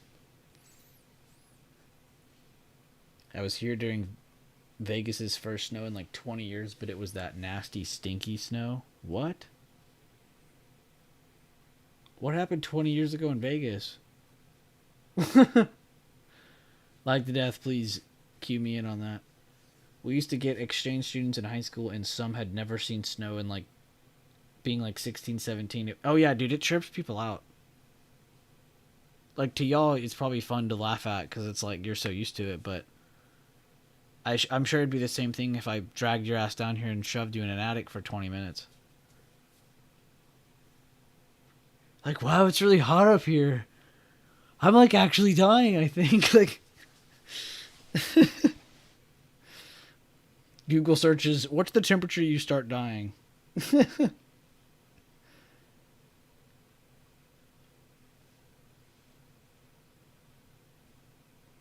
Hope things are going well, Bueller. Long time. Oh, we're having a great stream, honestly. I am having a great stream. What's up, Kang? Good to see you.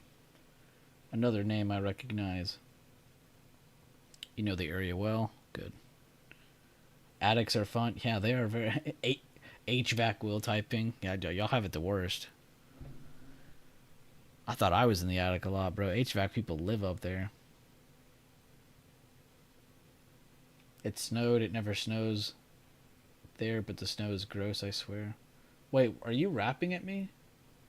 He just said it snowed. It never snows there, but the snow is gross, I swear.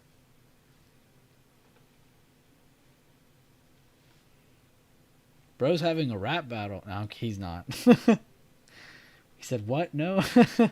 I know you aren't. It rhymed, though. What you said was almost a perfect rhyme. It snowed. It never snows there, but the snow is gross, I swear. Bro knows his snow. He knows his nose candy, man. He's gonna test my gangster. I thought you were testing mine with those bars. I was like, damn. Anybody taking Pelosi trades, though? Taking them? Probably not. Admiring them? Hell yeah. Freaking out in 6 months' time, or 3.5 months' time when she reports how much she's up? Yes.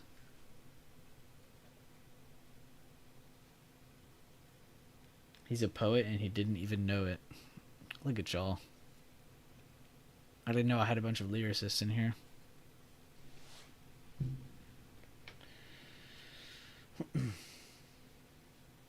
Wait, what were the ones she bought again? I already forgot. One of them started with a T. What were the two main ones? Addicts Are Brutal. Started AC with my dad when I was 15 trying to buy a dirt bike. Oh, God. Yeah, that's honestly a great way to... It's a really good way to learn how to manage, like, how hot it is. Like, it's a good internal temperature practice. Like, huh, so this is what it feels like right before I black out. TEM and VST. All right, thank you.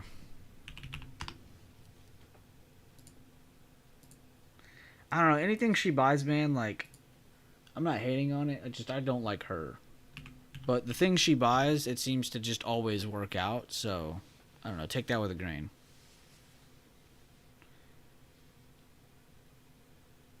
Yeah, hold up. I guess I should ask that, Jack. Did you ever get that dirt bike? Did you actually get it? He said trying to buy a dirt bike. I didn't hear an end result there. Jim and Pelosi are my financial advisors. You're in good hands then. You're in very controlling hands, let me tell you that much. Controlling but informative hands. Am I getting snow over there? Hell yeah, I'm getting snow over here.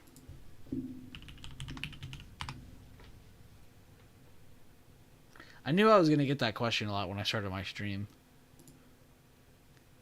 Every time there's like a storm here or something, you guys always do a good job of like messaging me. As somebody will be like, yo, I hope you're okay, man. I hope you're like totally not dead. I'm just checking in on you, dude.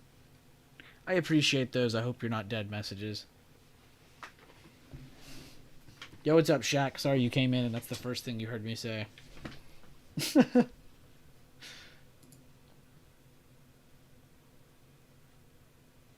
And welcome anybody else who might have recently joined. Bro joins and hears me say that.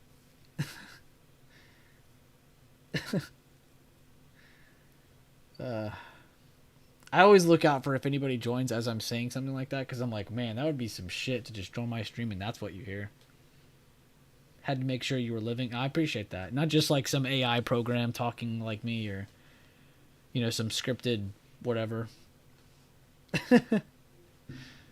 A fake stream. I mean, I've seen those on the internet already. There's like, well, one, they'll do one of two things. They'll either take a recording of somebody's stream and then just keep replaying it over and over. And it'll be long enough to where you might only catch a segment of it. So if you ever caught the stream again, you'd catch a different segment of it and you'd think it was two different streams. But in reality, it's the same recorded stream. And then there is actually AI streams now where it's not anybody streaming. But it's just like scripted info. Yeah, that'd be pretty crazy to try out. It's almost always those streaming channels. It's pretty rare to see them unless your algorithm's looking for it. But it's almost do not type this on your YouTube or you will fuck your YouTube up. But there are 24-hour loop streams for like all kinds of shit, music, fuck anything you can think of. I promise, there's a 24-hour loop stream for it. It's not just music. It's like all kinds of things. It could be art. It could be somebody streaming stocks. It could be someone streaming crypto. Literally anything.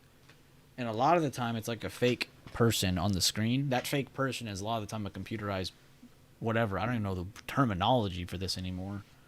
I just say AI, AI, AI, like all these companies on their earnings calls. But that's what it is a lot of the time. It's kind of crazy.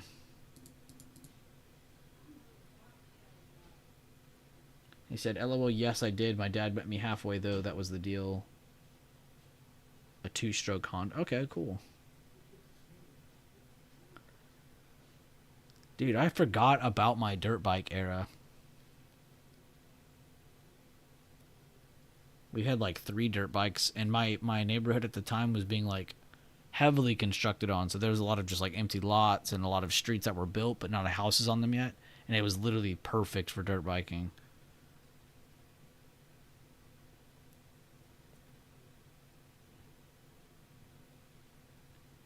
Yeah, dude, dirt bikes are nice. Blackout screen storm sounds. Best 24-hour stream ever. Yeah, those are pretty cool. Euphoric sounds to fall asleep to. Lightning, rain in the background, blah, blah, blah. 35-man times were different back then. That's why I'm here, try to change my life. Oh, you're 35. I read that so wrong. I thought he was saying, I'm 35 times that back then. Like, what? He's saying he's 35.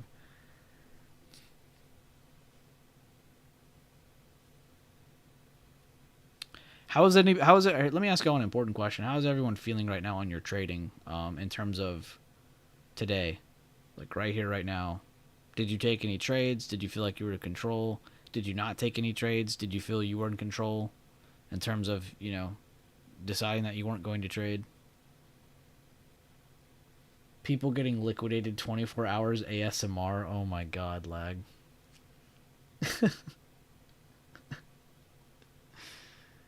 Getting rug pulled 24-hour live stream.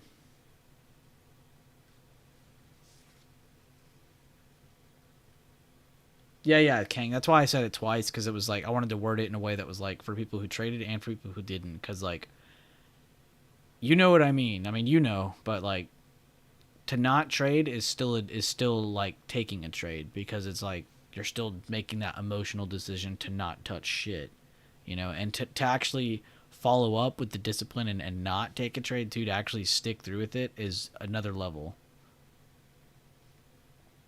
You've been doing mental trades. I'll be honest, lag.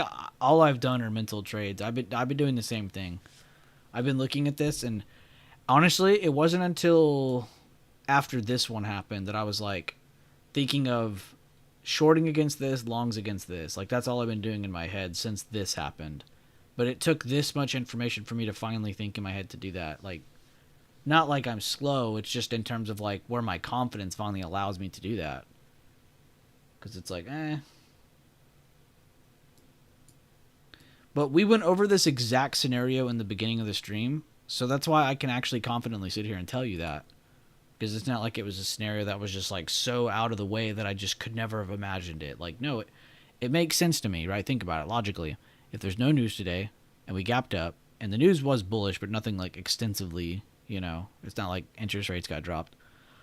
What does that tell us? Like, okay, well, this could be the extent of a lot of our move, right? I'm not saying it is. It is like, if we just range like this, right, there could be a move in lunchtime and power hour that are just massive, right? But for the first part of the day, it definitely makes sense on why we would just try to balance out. And if it does this all day, then okay, cool. Then Wednesday's about to be the greatest day of our lives. But yeah, same. I did see a couple good scalps though in chat. I did see a couple, and I was like, man, nice. And I kind of took something away from them. Traded, but very little profit, but not touching today. Okay, VC. in control by not taking trades. I really like that answer.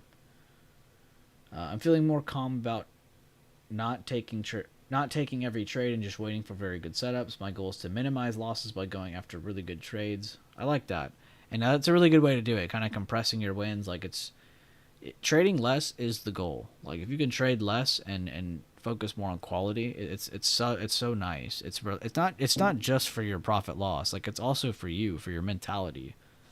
You're gonna have no confidence if you never win, right? If you just go out and you trade 10 times and you lost all 10 trades, you're gonna have no confidence to take an 11th.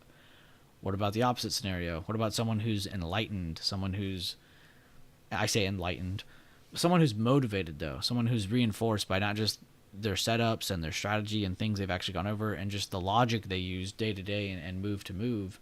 They're gonna have all the confidence in the world to take a trade, or like I said earlier, to not take a trade, like King said. Which is amazing that you can actually do that, because again, that means you're in control. This chart looks hard to trade. Yeah. That's why I was like saying like you really got to focus on just quick scalps on a weird day like today. But who knows? All this might turn into the most beautiful, craziest move up. Next thing you know, we're at 605 before the end of the day. So do not take away from the potential of the chart. We're just going over what's already happened. This still has amazing potential.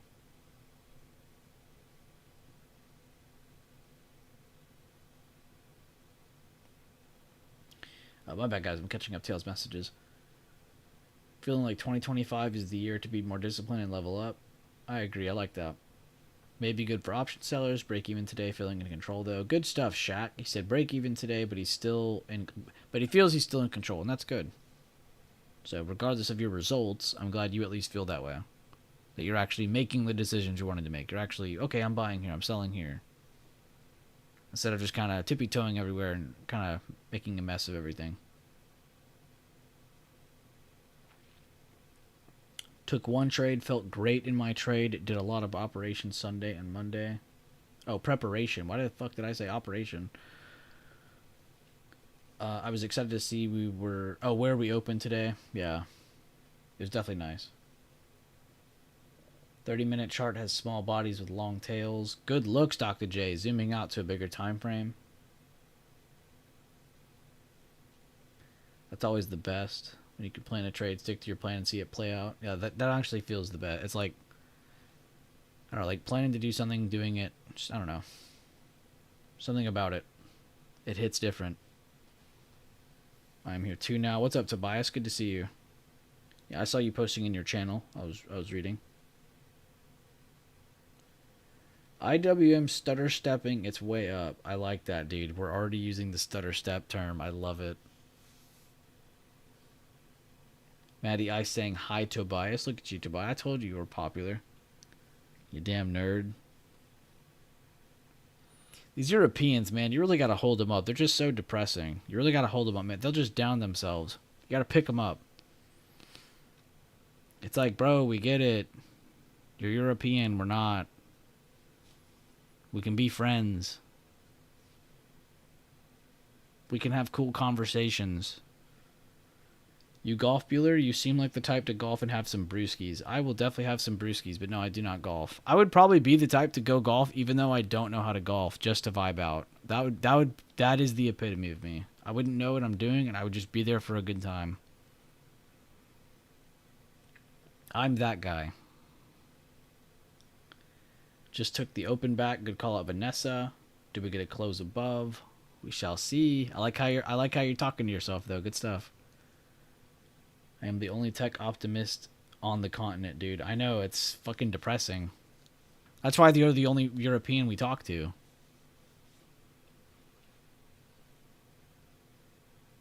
They're all like, oh, you gotta buy yields, you gotta get into foreign exchanges, you gotta get into this, No.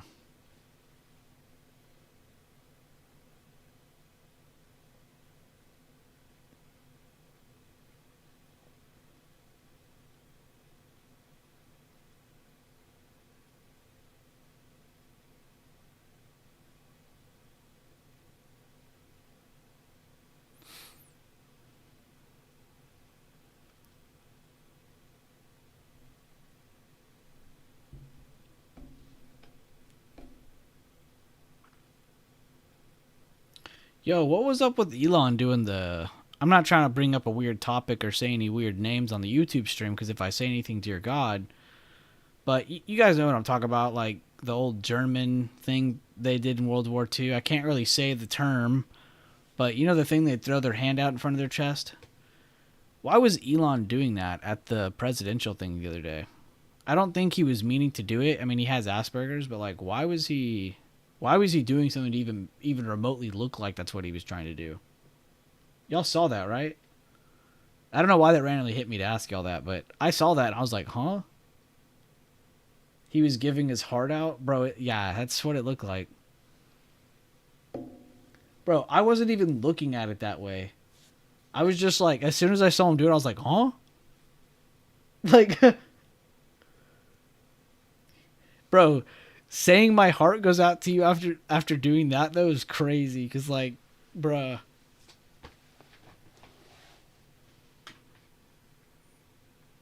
Somebody said if you think it's cool, do it at work today. Oh my god, yeah, that's a good way to get fired. I promise you, if you say that, if you were to do what he did and say what he said, you would get fired. No doubt in my mind. Whether he was trying to do it or not, it doesn't matter. It was just like, bruh. Like, just remotely, like, it just, No, that was too funny. It was too funny. I didn't even watch that live. I just saw that clip, and I was like, what the fuck? And then I went back to the stream, and I watched it, and I was like, okay, there was more to it. It was still taken out of context, but it was still like, bro, he still did that, though. Taken out of context or not, he still did that whole, like, hand thing. I was like, what? Elon, what year do you think it is, and what country do you think we're in? It's Elon, though. I'll never hate Elon. But that was like, oh, whoa, whoa, whoa, whoa. That was like, it's like he forgot he was on TV for a second.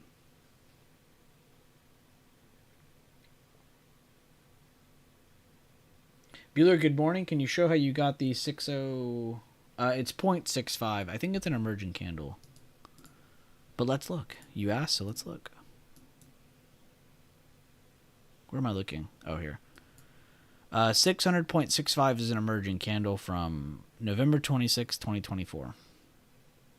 It's only a week after my birthday.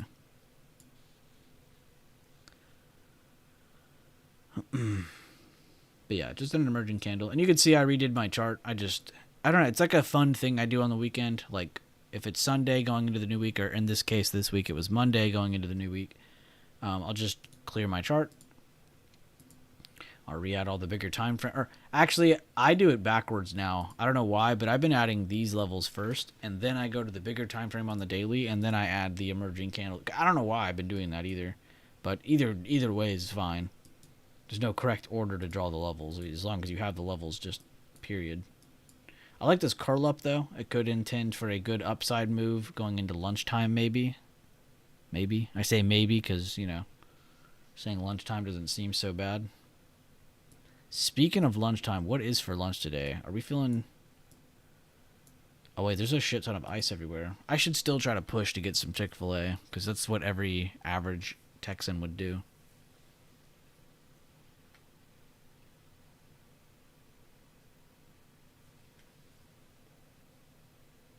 Yeah, no one thinks he has his beliefs. I didn't think he did either. He is a wild child. That is a good way to put it. He's in a lot of drama and beef in the gaming industry right now, though. Elon. Which he's actually on the losing side. I've never seen him lose a battle before, ever, on the internet, but he's actually losing this one. Chick-fil-A equals God's chicken. You're damn right. You can't stop a cab in Germany because they always miss... Oh my god. I should have read that. That's funny. Is that actually a thing, or are you just joking? Break and hold over 601 we go. King Carnage, good plan. I like it.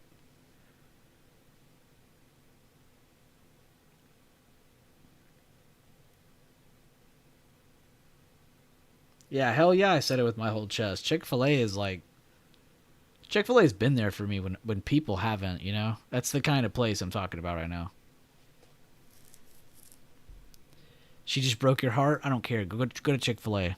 Your dog just died? I don't care. Go get some Chick-fil-A. Your parents divorced? I don't care. Go get some Chick-fil-A.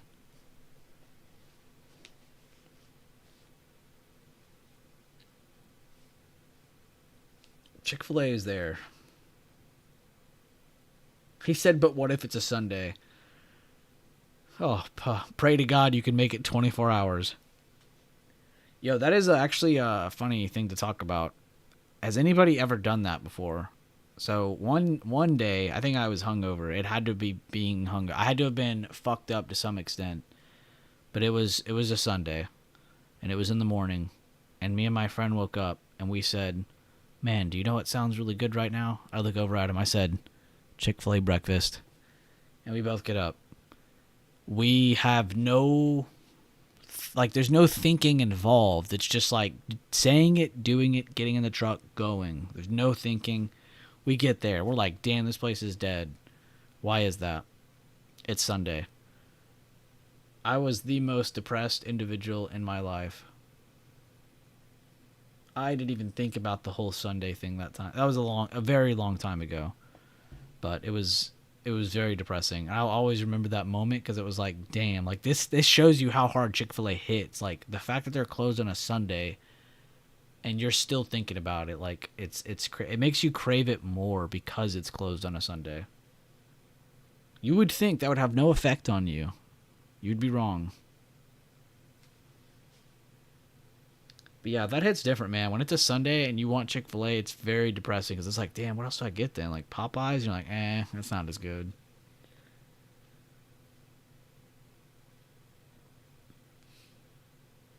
Oh yeah, Tobias. That's what I was talking about. Well, he didn't even say it though. He didn't even claim to be that. At first, the internet discovered him being a top 20 player. And it was like, yo, how are you a top 20 player in Diablo? This literally takes like thousands of hours and a lot of grinding, and you literally run 3 companies 24 hours a day. Like, how is this possible? And then it turned out to be he was one of 3 NA accounts in the entire world to be in the top 20. The other 17 are all Chinese accounts. Meaning it's even more difficult to be in the top 20 like that. So yeah, he was lying about that shit. But I knew about that a long time ago, and I'm sure if a few of you are gamers, you've known about it for a long time now, because it's been a thing that he was in the top 20 or whatever. But now this whole like stuff coming out that he's not and stuff like that's pretty recent too. The fake part of it was recent, but him being a gamer is not new. Now the thing, it's not that he potentially is cheating to have that account up there, but the thing that I think pisses me off is if he is lying, he defended that, because he came out and instead of saying, if he would have came out and said, you're right, guys, I'm the richest person in the world. That's not just me on that account. This guy helps me out, but I do, because he does play. He streams it all the time, a lot actually. But yeah, that was a little depressing seeing that. But I think I would be cool with it if he came out and was like, yeah, guys, I'm kind of like the most like insane human being to exist in the last couple hundred years. I'm sorry, but I don't just play on this account alone. This guy helps me out, and this is why I look like I'm top whatever in the world, right? That would have been cool, because it's not like he came out and said, guys, look, I'm a top 20 player in the world. Like, no, we discovered that. The internet discovered that together, right? Then it came out that he was potentially, it was like, wait a minute. So I don't know. If he didn't take it and run, I think I would have been cool with it. But the fact that he like accepted that the internet was like calling him this god of gaming, and like he's like, yeah, sure, that is me. Like he went with it. It's like, what the hell? No, yeah, you have to literally be beyond dedicated to be like that in a video, especially a game like that. I've played that game a lot, and you have to actually like invest part of your life into that. The thing is, he doubled down and even started going against his own platform's TOS for what? Yeah. Exactly. That's my point. That's exactly where I was getting with this. Like, it's like, for what? But I mean, I guess it's good. I guess it's good marketing. Like his name's in the news in another part of the internet, because not everybody has gaming in their algorithms and stuff, right? Like I'm sure there's people in here who have no idea what I'm talking about right now. There's probably people in here right now who have no idea that Elon Musk probably the most famous person in today's world is cheating in video games. Like, there's probably people out there who don't know and don't care. But that's what's crazy. It's like, what? Like, it feels like a fake thing to say out loud. Like, me saying it out loud, I feel crazy saying that. That one of the most successful people to ever exist is cheating in a video game. Like, what? It feels weird saying it out loud. But that could also be a marketing thing. Who knows? If you remember how Elon Musk first grew, it was around a lot of hate. Now, to be fair, all of it was unwarranted, whereas this might be.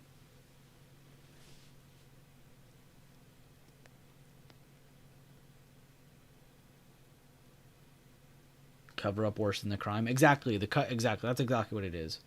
It's not what he did. It's the fact he's defending that hill. He's gonna die on that hill defending it.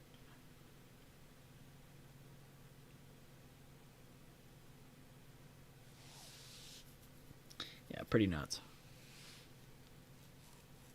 When I saw that video, I could not stop dying. I think it was like Asmongold's point of view, but it was showing like his game mechanics, and it was like if I just had a child, and then gave a computer to that child and said play this, it wouldn't move around a whole bunch because it was just born, but it wouldn't be good at playing games is what I'm trying to get at, and that's exactly what he looked like. It looked like someone who'd never played a video game in their life. Yeah, he's not using cheats, just using a person. Yeah, that's what I was saying too. I don't think he's like cheating, like, you know, using something he puts in his computer, like internal, external, or anything. It's another person who's just beyond skilled and insanely skilled. Probably getting paid on the low, which that's got to be pretty cool. Imagine that you're the guy who's on Elon Musk's account. He's like, "Yo, man, I need you to make me look good. I'll pay you whatever amount." The gamer's like, "Dude, I'll do it for free." Any other aspect of life, they'd be like, "Yo, give me $1 million."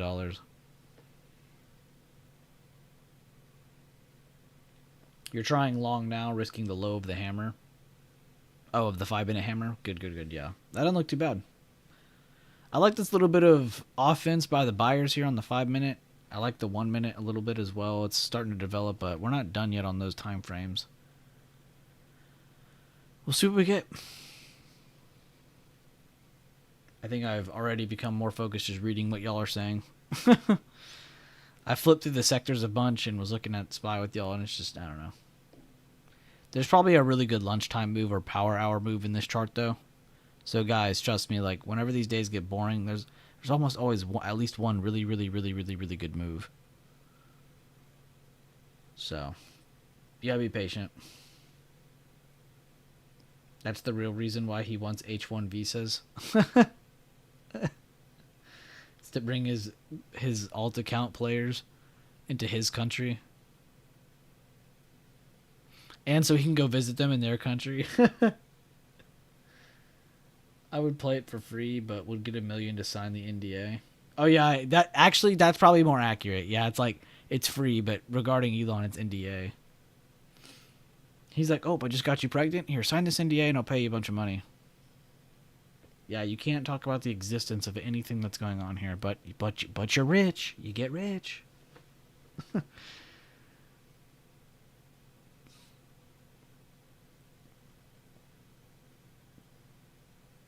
Yeah, when it came out, he was with like another employee. It's like, bro, chill.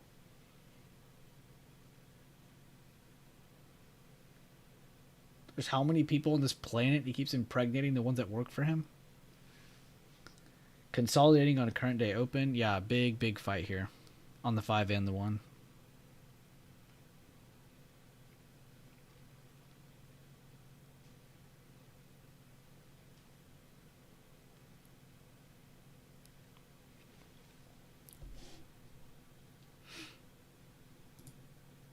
Oh, did the music stop playing? That's awkward.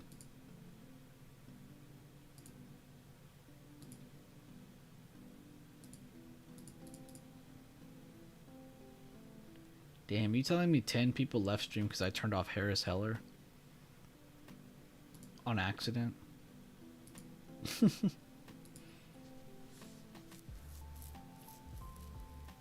Oh, my bad, Garden. You feel really good about your charting and mental trading? Good, good.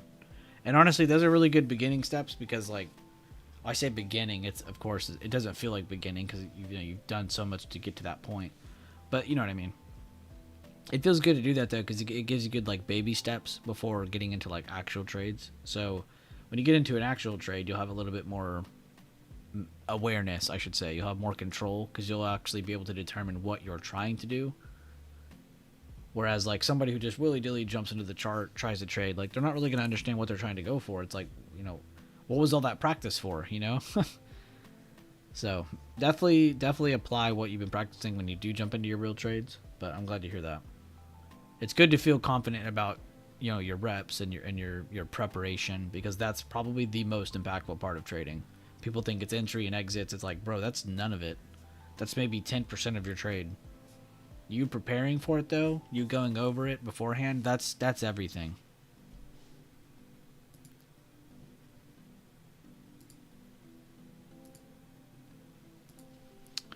Did I just see someone say Tesla red to green? Oh, you were questioning it. I was like, no way after what I saw. I mean, I guess Tesla would be the one stock I could believe doing that. Yeah, bro. Look in trade floor. Look at that and tell me that that's giving your heart out. Bro, that's not the same as giving your heart out. I love Elon, but what the hell?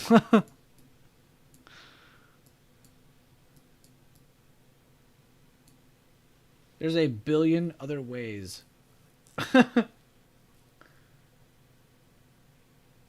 It's Elon, though. We love him. He's our weirdo. We will accept it.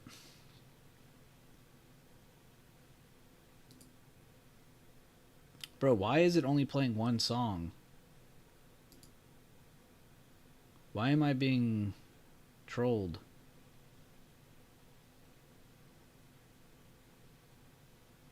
Bro, no way it went through 550. What? That's not even possible. This is 550 songs. Y'all did not listen to 550 songs in 2 hours. There's no way. I think I've been trolled. I'm going to just ignore that. YouTube on that bull. Alright. So yeah, we're jump roping current day open, which I think a lot of us probably expect this once we get up here again. Because right now this is kind of being treated as a resistance, and the previous day high is being treated as a support. We're kind of staying between them. That is why I'm saying it was expected. But it would be nice to get a move outside of the current day open above the recent highs, just because we do finally have a lot of consolidation under price, so it is feasible for us to move up now. But that isn't to say we will. Bro, it's already 10:30? 2 hours just flew by.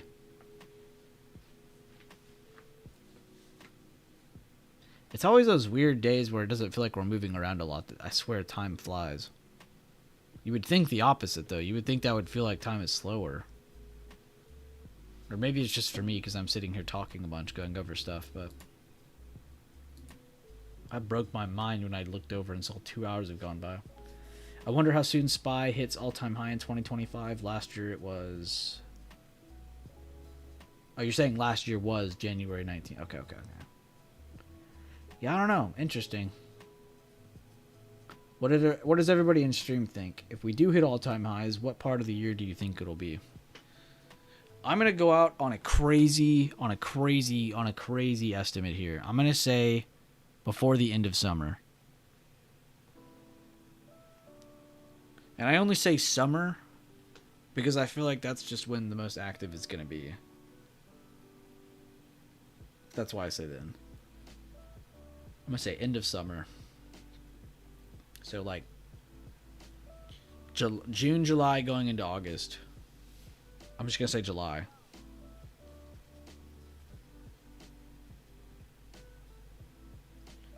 Looking at your screen, I am seeing the value in the 1 minute because you can really see the consolidation around this level. Yeah, my bad. Let me get back to SPY on the 5.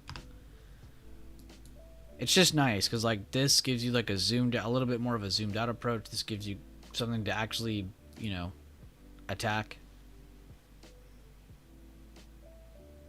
I'm glad it's helpful though, because in a lot of my, it's funny though, because like I've had a lot of people message me on Discord, and they'll be like, um, you know, can you post some like trading videos so I can see what time frames you like to look at? I'm like, bro, they're on my YouTube, and they just like, it just doesn't click to most people to go watch them.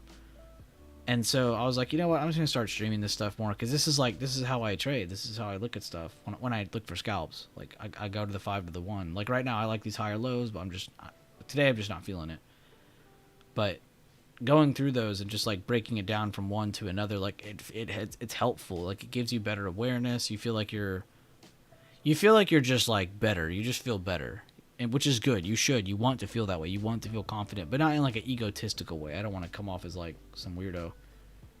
But you want to be confident because it's the only way you're going to be able to take trades and actually like have the not just ability to enter trades, but be able to hold them. Anybody can enter a trade. Good stuff, Maddie. He was still in those longs. Eye-opening January. Maddie says tomorrow. I was thinking after this earnings season ends, it is helpful. I don't really ever zoom in that far. Yeah, I don't like to promote the 1 minute because when I promote the 1 minute, a lot of people take that and they're like, I'm gonna just look at the 1 minute. It's like, well, hold up. So I think the 1 minute is one of the most effective time frames. I just think you have to use it correctly. You can't just use it on its own. I'm not saying you have to have another chart next to it. You could even just have one chart on your screen, but even just going from one time frame down to another, it's very helpful because it gives you better awareness and just context of like, all right, this is what it's trying to do, or this is what it did, or this is what it's potentially doing. And that's where a lot of your best trades are taken, is where it's in that little phase, you know, where it can potentially go somewhere. That's where you catch a lot of your biggest moves because not a lot of people are expecting it. Like when you see a higher low holding a down, like right here. These are my favorite days, honestly, when we go up and then down, gap up and then hold down on the gap fib, because on anybody else's screen, this is what it looks like to them. They're like, oh my god, we're falling. This is such a fucking bearish day. But you and me look at this and we're like, dude, we're actually coming down to the previous day high. It's gonna be the perfect higher low. Like, you see what I'm saying? Like, it's something I can actually bite off of. I could say, oh, higher low of something. Like, it gives me something. And what does that something mean? You know, oh, well, I know a higher low is bullish. I know if a higher low has a good positional, you know, a good position on the chart, it's a definite advantage to me. Gives me a potential good trade in front of me. You know, so now I'm not just going off of, oh, big red candle fall. Now I'm actually going off of like, oh, okay, well, this is what recently happened. This is what it's doing now. And this is what may happen next. You can break it down step by step. And if you're doing anything other than that, you're not trading. You're just gambling. You're just guessing. Because what I just explained isn't even just compliant to just my strategy. I would say that should apply to everything you do. You know, thinking things through, thinking about them beforehand, in the moment, afterwards, reviewing, you know, whatever part of the process. You can apply that to anything, to any strat. Netflix is scary to do options with, 11%. Yeah. Also, they have some more news coming out soon. They have earnings, but they should have more shows and movies being cycled out, so I think there's more news happening soon. I know a lot of shows and movies are about to get dropped and repicked up. I would know that because I'm a Netflix enjoyer.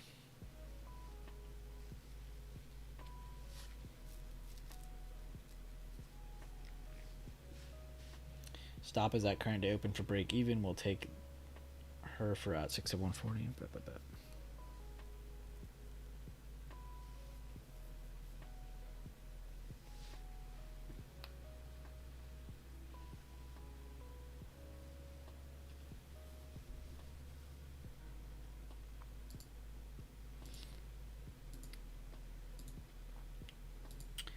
Good update by Joker. Said Apple keeps dropping. Let me peep that actually. Which again, probably one of the most important updates I would say is probably Apple today. On top of that, not just the fact that it's Apple that's down that much, it's the counter effect of that. You know what? The fact that Spy isn't dropping like this tells you what? That other weights are keeping us up. So now we know to prioritize what we're watching. So if we know, let's say everything's down, only one thing's keeping us up, then we go watch that one thing because it's like, well, if this ever comes down, we're gonna have some very big fat red candles on our screen very soon because this was like the last thing holding us up. So it's kind of like the opposite right now, but yeah, tech definitely taking a significant dip today. Not just tech in general. I mean, tech as a whole is actually holding fairly well compared to what Apple looks like right now. But down almost 4.5% is pretty significant on the market's most important weight, Apple. So good update. It seems like, you know, he only typed out 3 words, Apple keeps dropping, but like that's very significant if you actually know what's going on in the market right now. That update. So simple but effective. And that's how you guys should update. Try to keep it short and sweet. So what if someone doesn't understand what you're saying? That's their problem, not yours. You're aware they're not. That's nothing you can do about that.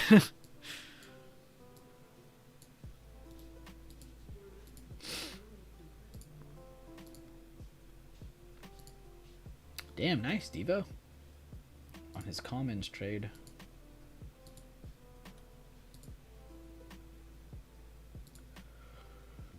Oh, man.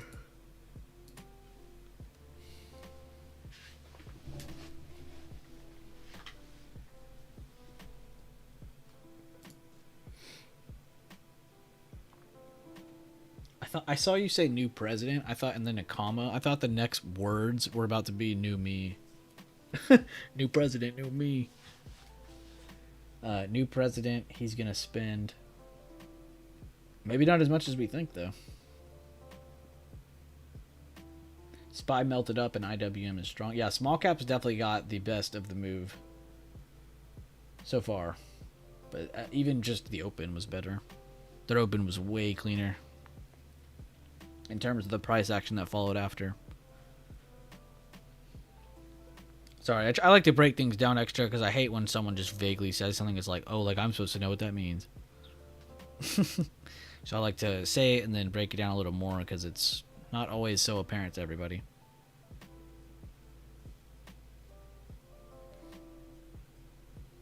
GG's, Maddie, GG's.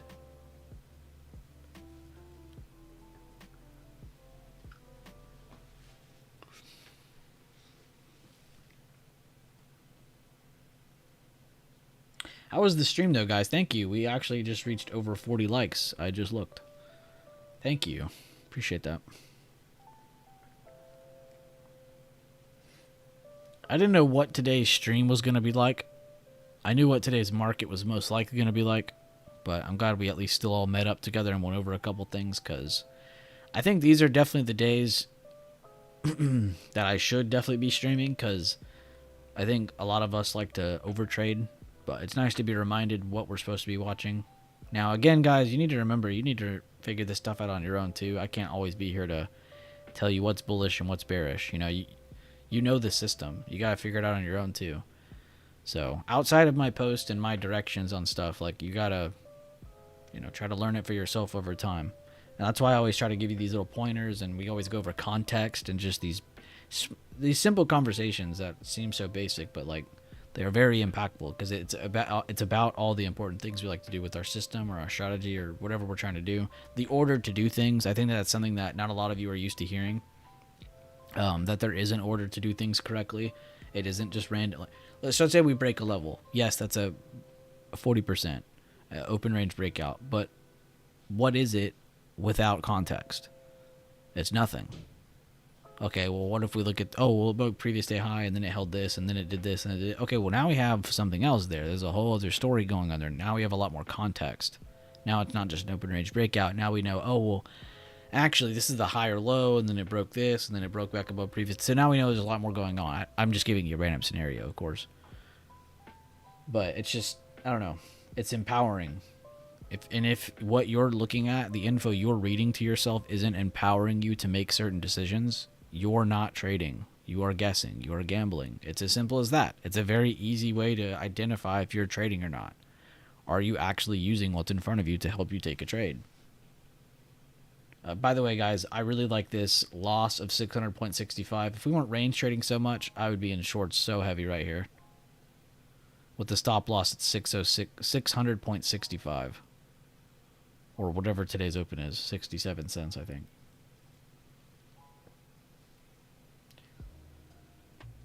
I'm sitting on my hands, though. Excellent stream, as usual. Thank you, Vanessa. I've had some dudes in my feed who are trading... Wait, they're trading what? What is ETN?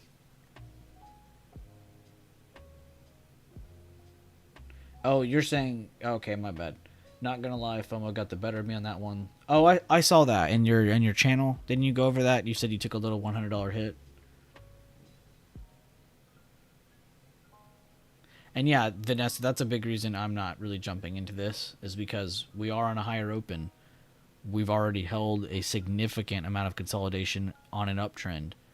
So for you to short it right here is pretty risky. That's why I was saying if I wasn't sitting on my hands, I'd be shorting this, because I don't know, it's just a good thing to say out loud so you can throw your demons out there in the light. If I say it now, I don't feel as needed to grab this, because now I'm like, you know what? I'm right. I don't need to touch this shit. Maybe in an hour there's a really good trade that pops up. Maybe in a couple hours a really good trade pops up. Why eliminate that potential, huh? Why eliminate that potential just because I want to be in a greedy trade? I just want to get in to get in. A lot of the times, you guys need to remember, a lot of the times you're jumping into these trades early. A lot of the times it's because you're just trying to get into a trade, which, think about that for a second. You're just getting into a trade to get into it. You're just getting into a trade to get it out of your system, which makes no sense. A lot of the time, that's what it is with me. I know this it's the same case for a lot of just normal people. You know, people who trade. We all have these same emotions. Some of us are just affected by them more than others. But we all have that same feeling of like, I gotta get it out of my system. I just gotta get into a trade. And then sometimes that trade turns out to be alright. Sometimes it doesn't do much. But most of the time it ends up hurting you, and then you're like, what the fuck? You're confused and you're mad at yourself. So it's just good to, again, kind of go over the chart beforehand. Decide where am I going to try to trade from. I've already decided that. I'd post it every day in the chat. Oh, I didn't do it today because we went over it here live stream, but you know what I mean. Like, if you're not going over it with yourself beforehand, before the open, like, you're really not doing yourself any favors. You saying I'm just going to do this on a whim is insane to me. Does that make sense, though? Everybody in stream? You don't have to say yes. Just throw a thumbs up or something. But just want to make sure we all understand that. It is a little bit deeper than just, you know, I'm bullish, I'm bearish.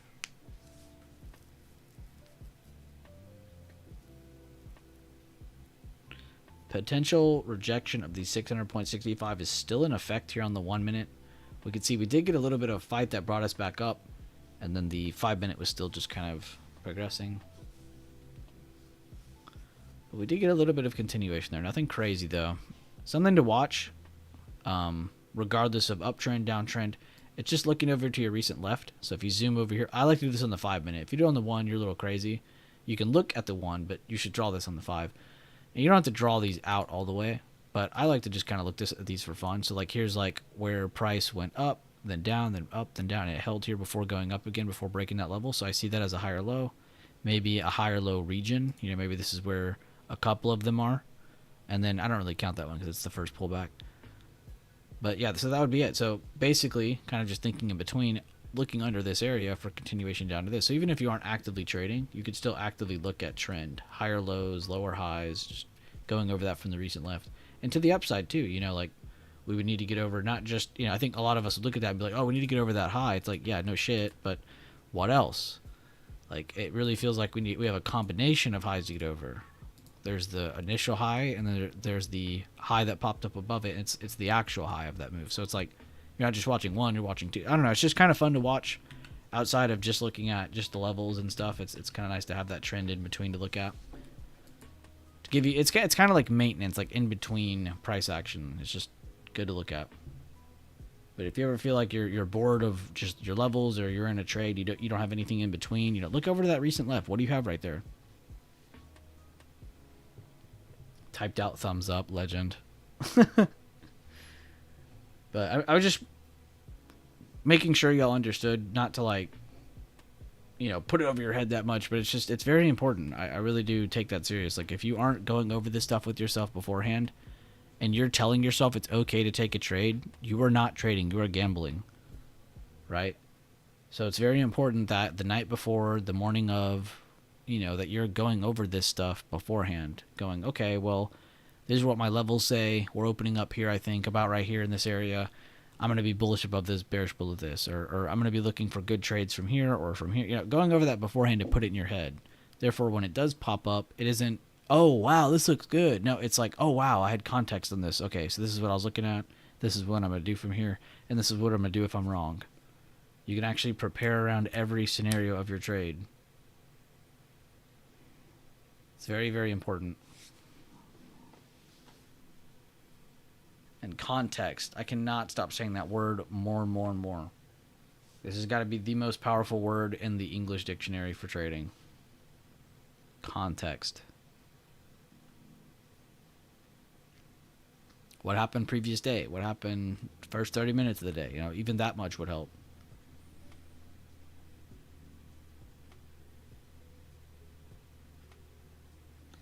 Plus, you'll feel really good when you go back and you're doing your trading review, because you'll look back at that and you'll be like, okay, well, this is why I entered, and then you list off the reasons. It's like all these bulletin points, like, bam, this is why I liked it. I liked it because of this. I liked it because of this. I was also liking this beforehand because it came from here. You're able to point out like so many things, and then you're like, wow, this was a really good trade. And you're looking at it in a more effective approach. You're looking at it, you're going, wow, I did really good. Not in terms of, wow, I made $600. Wow, I made 42%. No, you're looking at it and you're going, wow, I did really good because of the process that I took. I followed the steps. I did everything in order. That's what should tell you you did a good trade. Not, oh, it's green, I made money. Like, yes, no shit. Anybody can do that. Anybody can get lucky, right? But to actually repeat that process over and over and remember it, take advantage of it, maybe even grow from it, understanding it and how to take advantage of it on different aspects of it, of the strategy that you're looking at. That is true understanding. That is trading. And not just talking about my strategy. It could be any strategy you guys are on or you learn from the internet. It's very important. And we are still jump roping the current day open, as I've just been rambling and ranting this whole time here. I feel like that's my job on consolidation days, just yap. But no, seriously though, trying to go over important topics that are actually going to help us all out here at the end of the day. So I hope you enjoy them. And yeah, sorry that we aren't getting amazing price action. Not like I'm in control of that. I wish I was. I'd tell you how to buy calls and pump this to 606 right now, if that's just me, though.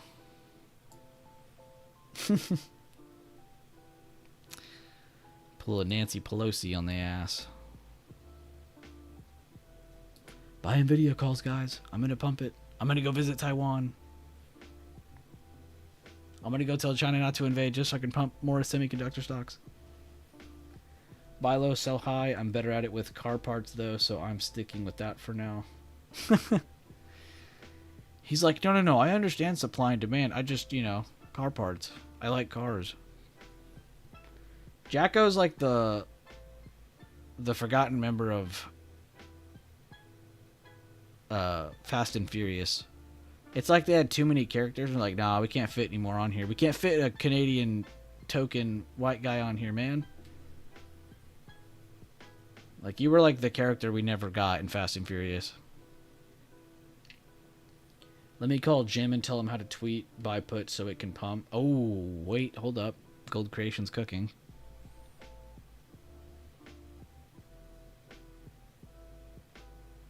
Can't have this many badasses on set at one time. Yeah, for real. It's just, it wouldn't have fit right,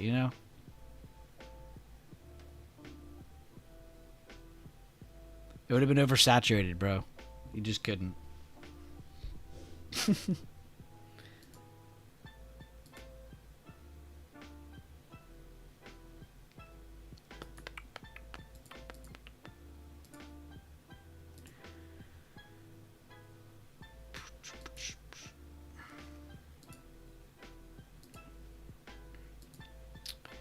While I have everybody in the stream still, did anybody think of any new ideas for the Levels channel? I think it was not the last stream, but the stream before. I asked y'all to kind of think about anything else you might want to see posted on the spy posts I do. Now, I didn't do one today because I did it on stream, and it was a weird start to the week because I just wanted to do just a stream. I didn't want to post too much in the Discord and freak people out into thinking we're trading super heavily, which I'm glad we did that, as you guys can see. But is there anything else you guys would like to see posted in the hashtag Levels channel with the green check mark? It's the one I post in every day. I do spy plans in there. Is there anything else you guys would want to see in there outside of just vague spy plans on breakouts and stuff? We already have a news channel for the major part of news. Yeah, Apple does have earnings soon. We're approaching another earnings season again.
The big tank.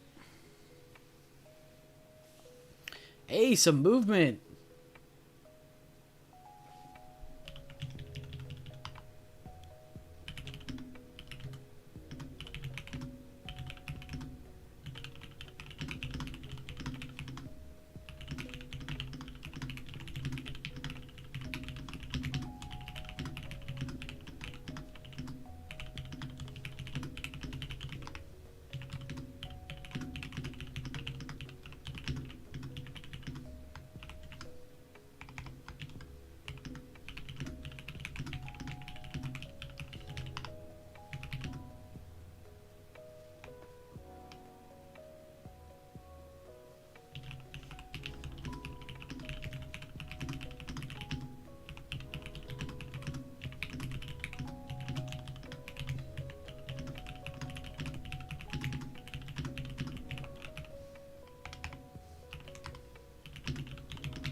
Oh my god, we're getting movement.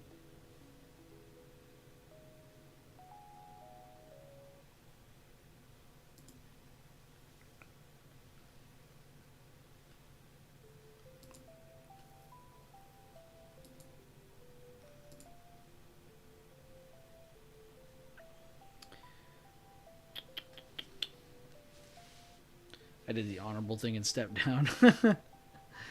Nope, I like it. And earnings warnings. And what do you think of MU? It does look good to me. I don't know. I'm pretty like I don't know what to say when people ask me about earnings, because it's like I always say the same thing every single time.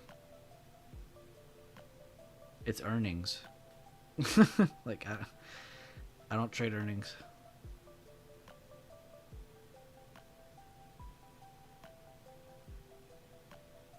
Oh, you're talking about long-term investment on MU. I have no idea. Charting is one thing on that one, but I'm not into...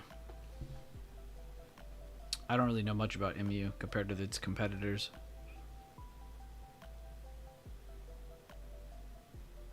Earnings warnings on your levels channel and MU just the chart. Oh, earnings warning. That's what you were saying. You were giving me some... Okay. I mean, to be fair, that's what this channel's for, is it not?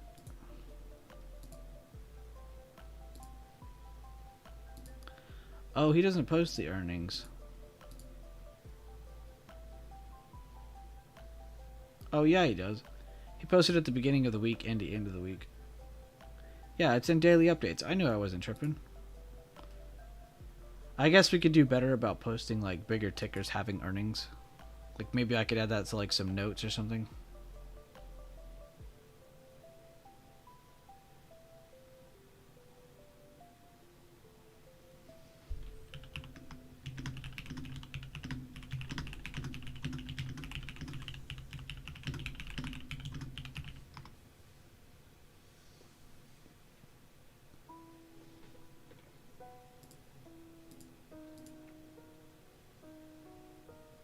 No, you're good.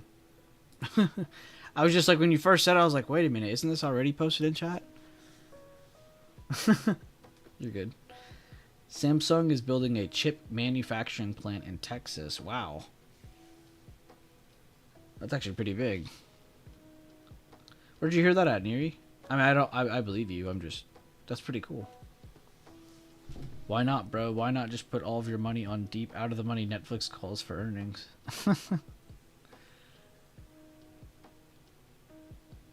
You're right. I should just shill out earnings plays. Get to 600,000 followers and shill out more. And then be confused why my audience is pissed off when I shill. I should do that, yeah. I should do the general, like, trader blew up social media account technique. You drove by it? Damn. They really are building it then. I thought you meant like they're just now getting started. And you're over here like, I'm driving right next to it. We already got the lot and everything. We're at in Texas. Where is that at? Is that Austin or where are you at? Where's your exact address? Like your IP address. Write that all down. I'm gonna need your zip.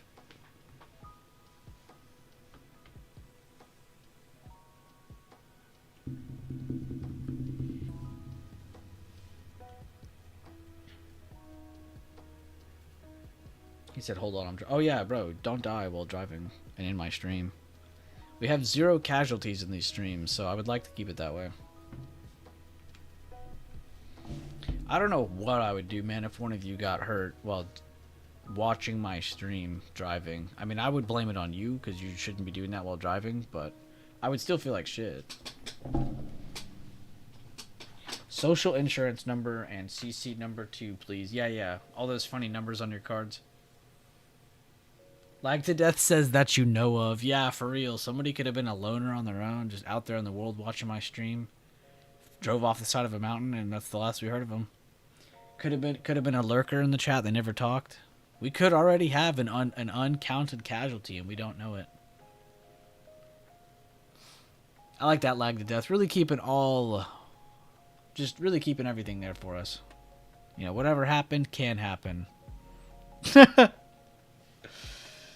Oh God. Yeah, rest in peace, whoever's out there. What was the Kamala Harris saying, bro? Whenever I just said what I just said, it made me think of the Kamala Harris saying. Someone please remember it so I can start laughing, bro. What was that stupid saying she said that made no fucking sense?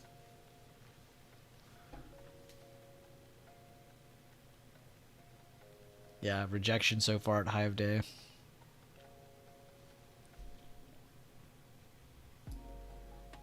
Unburdened by what has been. Bro, there you go.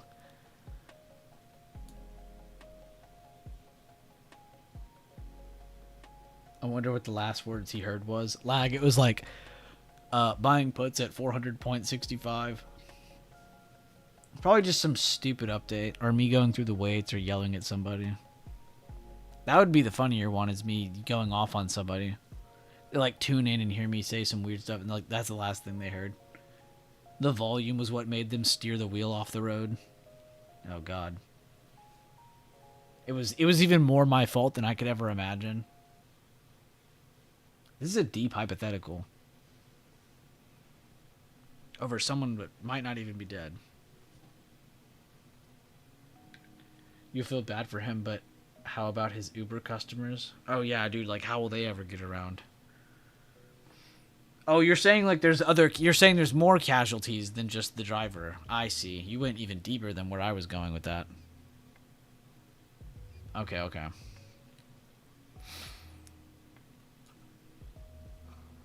Damn. That family of 5 with 3 young children, man. I'm in trouble. I would, first off, if there was ever an Uber driver who got like hurt or anything, I would genuinely question. I'd be like, bro, are you insane? Like, why are you watching a trading stream while driving an Uber? Like, I get the whole like you want to grow out of it, you want to learn, you want to make money, but like, bro, what? You're making your customers listen to my streams? That's crazy. At least make them log in first so I can get the viewership. No, I'm kidding. He said he was 2 days from retirement. Yeah, bro was really happy about his pension plan. I screwed it all up. Imagine you're in the car, you long spy same days, and you hear Mel and Leland and out of the money puts and J Pow is speaking. Panic mode into Death Star. Oh, panic mode into Death Steer. I mean, that's your own fault, man. I'm sorry. Like, if you're trading same days on SPX while driving, and you drive off the road, that's your fault. Like, that's not SPX's fault. That's not Leland or Mel's fault. It's not my fault. It's not the stock market's fault. Like, that is your fault. I've always said this from the beginning. I know we're joking right now, but like, think about it. What is the one thing you are actually in control of in the stock market? And it's whether you participate or not. If you're at risk or not. Like, you are directly in control of that. If you are at risk. I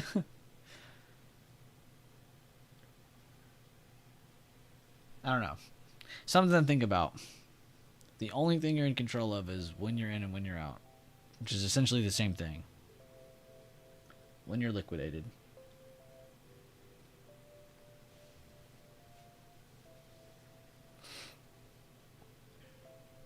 I'm really proud of the turnout for today's stream.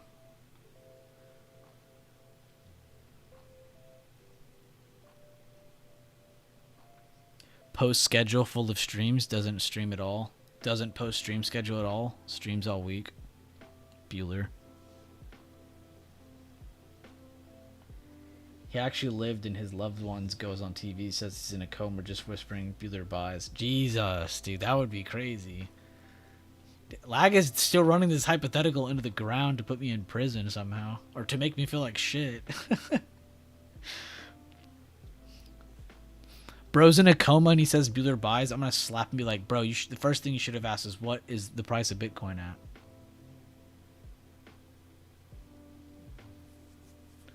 He's like, I had 35 Bitcoins at 2,000. Like, 2,000? What? It's the dude who power leveled Elon's Diablo. It affects us all.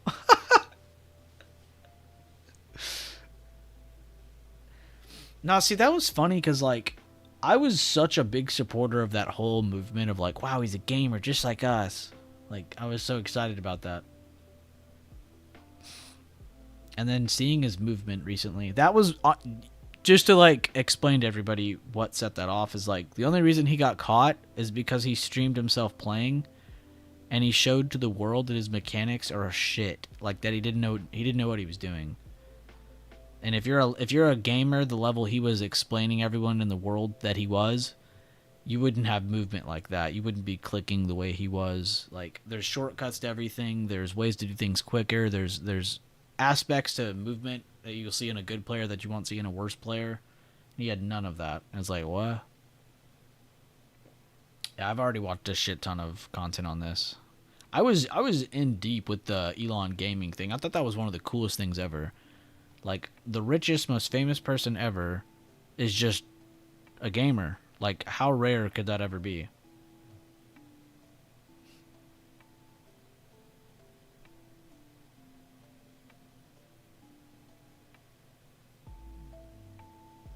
So I thought Elon should be embarrassed with that type of account and would reassure us that he had someone grinding for him. Well, that was the flex though. That was the whole flex. That was why it was so popular, was he's supposed to be so busy and so caught up in everything going on in his world, with his kids and his family and his companies, that he should have no time to have a gaming account at all, let alone a gaming account that reaches top 20 in the world, where only 3 NA accounts go. So that was the whole point, was like, that's why it blew up, was because like he shouldn't be able to do that. And it was believable though. That was what was crazy. It was believable. That's how his gaming account was, all his stuff was set up, his streaming and all that stuff. But then they found that backup account on Twitter, and then they found all that other shit. So I don't know. It's really point of view if you find that embarrassing or not. But I agree with your second point though. You said, and would reassure us that he had someone getting it for him. That would have been reassuring. I agree. I 100% agree. I think we all would have been like, whatever. Like, in anyone else's case, we would have been like, that's not cool. In his case, we would have been like, okay, this makes sense. Dude's trying to move us to other planets. That's fine with me. He wants a boosted account. That's totally fine. Small price to pay for us, I guess. Doesn't he have companies to run and kids to raise? His 40 kids are like, hi, Dad, can we play catch? I don't know. I think we're worried about his... I think we're putting ourselves in his shoes too much, though. One, he did lie, so none of this conversation matters anyway. But two, like... I mean, he doesn't run those companies. Like, and anyone here who thinks he does, you're full of shit. Like, he doesn't run those companies anymore. He might have a couple final touches on final decisions here and there, but he doesn't run those companies anymore. So he's not as busy as you would think he was. Two, he does have a shit ton of kids, but I think a lot of them are more... apparently he does spend a lot of time with them still, but on top of that, they're also in this like special schooling program, which a lot of kids from Tesla, SpaceX, whose parents work there, a lot of their kids will go to this school. You have to be like selected for it too. It's crazy, but it's the Elon school. So a lot of his kids are like actually very involved with him. So that's another thing, is like the fact he does all of that and he was claiming that gaming account thing. It's like, there's no fucking way. Like I took myself, for instance, and I was like, how do I feel? Like, I go stream, I go talk to people all day long, I go work with people, and then I want to play games at the end of the day. Like, how much energy do I have, right? And I'm not comparing myself to Elon, but like, most dedicated gamers are not as old as he is. Like, I'm sorry to say that. I'm not downing anybody who's older and likes to play video games. That's not what I'm downing. I'm downing the fact that at that competitive level, yeah, no, you're not keeping up. Like, there's just no chance. There's just, kids these days are different. Me as well. Like, I'm not even that old, but like, compared to me, they would shit on me no matter what game you go to. Like, it's just how it is. So just, I don't know. In the beginning, I guess I should have seen that too. It's like, why would anyone believe this? And now I'm looking back at it like, wait, I believed this. But I don't know. Ad Astra is not so great though. I worked with them. That's the name of the school?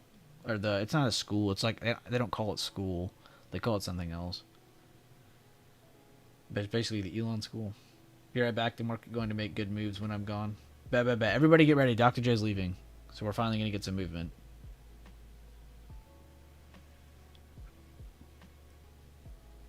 I don't know. The concept of the school, though, is pretty cool, though, Tobias. It's not like go in there and learn math, go in there and learn English, go in there and learn this. Like there's a lot. Like you're learning a lot of things kids today's are learning in like high school at a younger age in that setup. So I kind of like his whole setup. I haven't gone through it all, but like it's just new Hive Day. It's just interesting that there's you got to think about it like this. Let's say Elon's school sucks. Like, who cares? Like, the fact that there's competition to the schooling system in general right now is amazing. Like, maybe not competition in sense of, like, it's actually taking kids away from school, but who knows? Just the idea of it could spring good ideas for actual school. Like, something they can take away from it and apply it to the general public education system. That would be cool. You know, whatever advantages they can, please. Whatever benefits society, whatever benefits kids going to school. You know damn well if school is how it was when you and me were kids, it's not going to survive. Like it's just not. We're going to end up like idiocracy. Like something has to change with the public education system. It's fucking crazy. So that's why I like the Elon education system. It's not because it's better or worse, it's because it exists. It's because that it actually like puts a a thorn in the side to the education system and says, you know what, maybe we do need to upgrade, maybe we do need to do better things, think of better ideas, implement something better. You know, it's not just the idea of like, oh, Elon's better. Like, no, it's just it could upgrade what we already have though. I don't care, I'm not going back to school, but it's just like I feel bad for kids. Like, we all know damn well school is not fun, school is not easy. It's difficult, and for all the wrong reasons.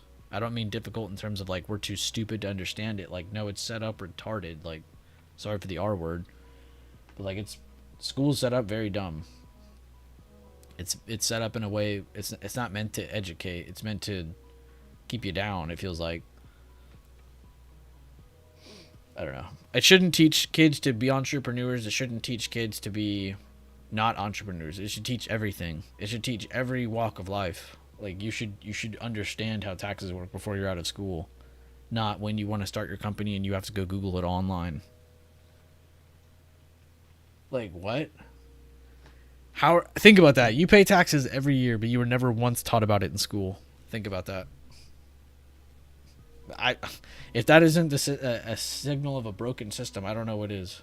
So, I don't know. Maybe they can take things away from the Elon education system and apply it to the overall system. That would be cool. Not just taxes, but like, you know what I mean. There's all kinds of things that are at that level that you're expected to understand as an adult that you're not taught as a child. And it's fucking insane to me. Like, if you went to the tax office and you acted like you didn't know anything, they would look at you like you're stupid. Why is that? Why? You weren't ever taught that in school. So why are you expected to know it? And that's not, I'm using that as an example. There's hundreds of other things I could use. Yeah, exactly. Like Google, how do I do this? Do I have to do this, Google? Like, they came out with some new form, and I owed like a bunch of money on it. And I was like, what the fuck even is this? Like, I've had Bueller buys for 3 years. This is the first time I've had to pay this. Oh, it's some new thing the Biden administration came out. Like, oh, so the administrations can just come out with stuff and make me pay more money to run my company the same way it was run before he was in office? Make that make sense. Like, it's just all kinds of shit like that that you're not taught. You're just not taught. Like, it's just crazy. You shouldn't have to pay to go to college to learn taxes. You should literally be taught taxes in school before college.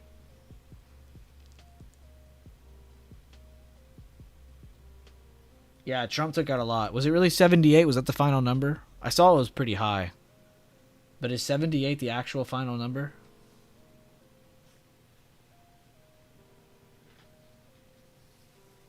Yeah, I felt we needed a raise, so we implemented this new fee. Yeah.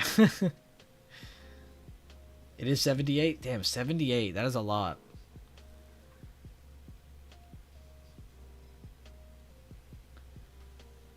I did see some of them were from Obama's first administration, though, and then a majority of them were from Biden's. You read them all? Damn. Can I get a link to where these are?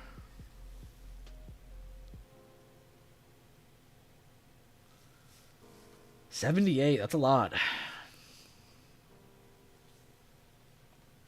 I think I'm just proud because if you guys have ever been in my channel, anytime I've ever gone over politics, people sometimes ask me questions for like hypotheticals. I have always said that we are working in the wrong directions. I have always said we need to quit going overseas as much when we have Canada and Mexico right here. And what did Trump just do? We're working on Canada and Mexico. Your Twitter has a link? Bye. I'll check it out after stream.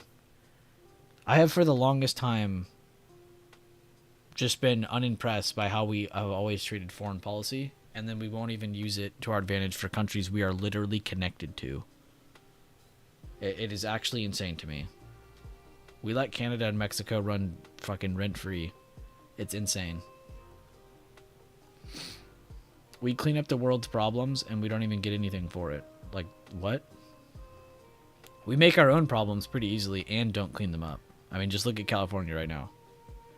How many years have firefighters been telling us that California will be set on fire? For the longest time. All of them have. All of them have. If the California fires were a surprise to you, you've had your head in the ground for I don't know how many years. You've not been paying attention. There were things that definitely could have been done to prevent a lot of that. Never were done.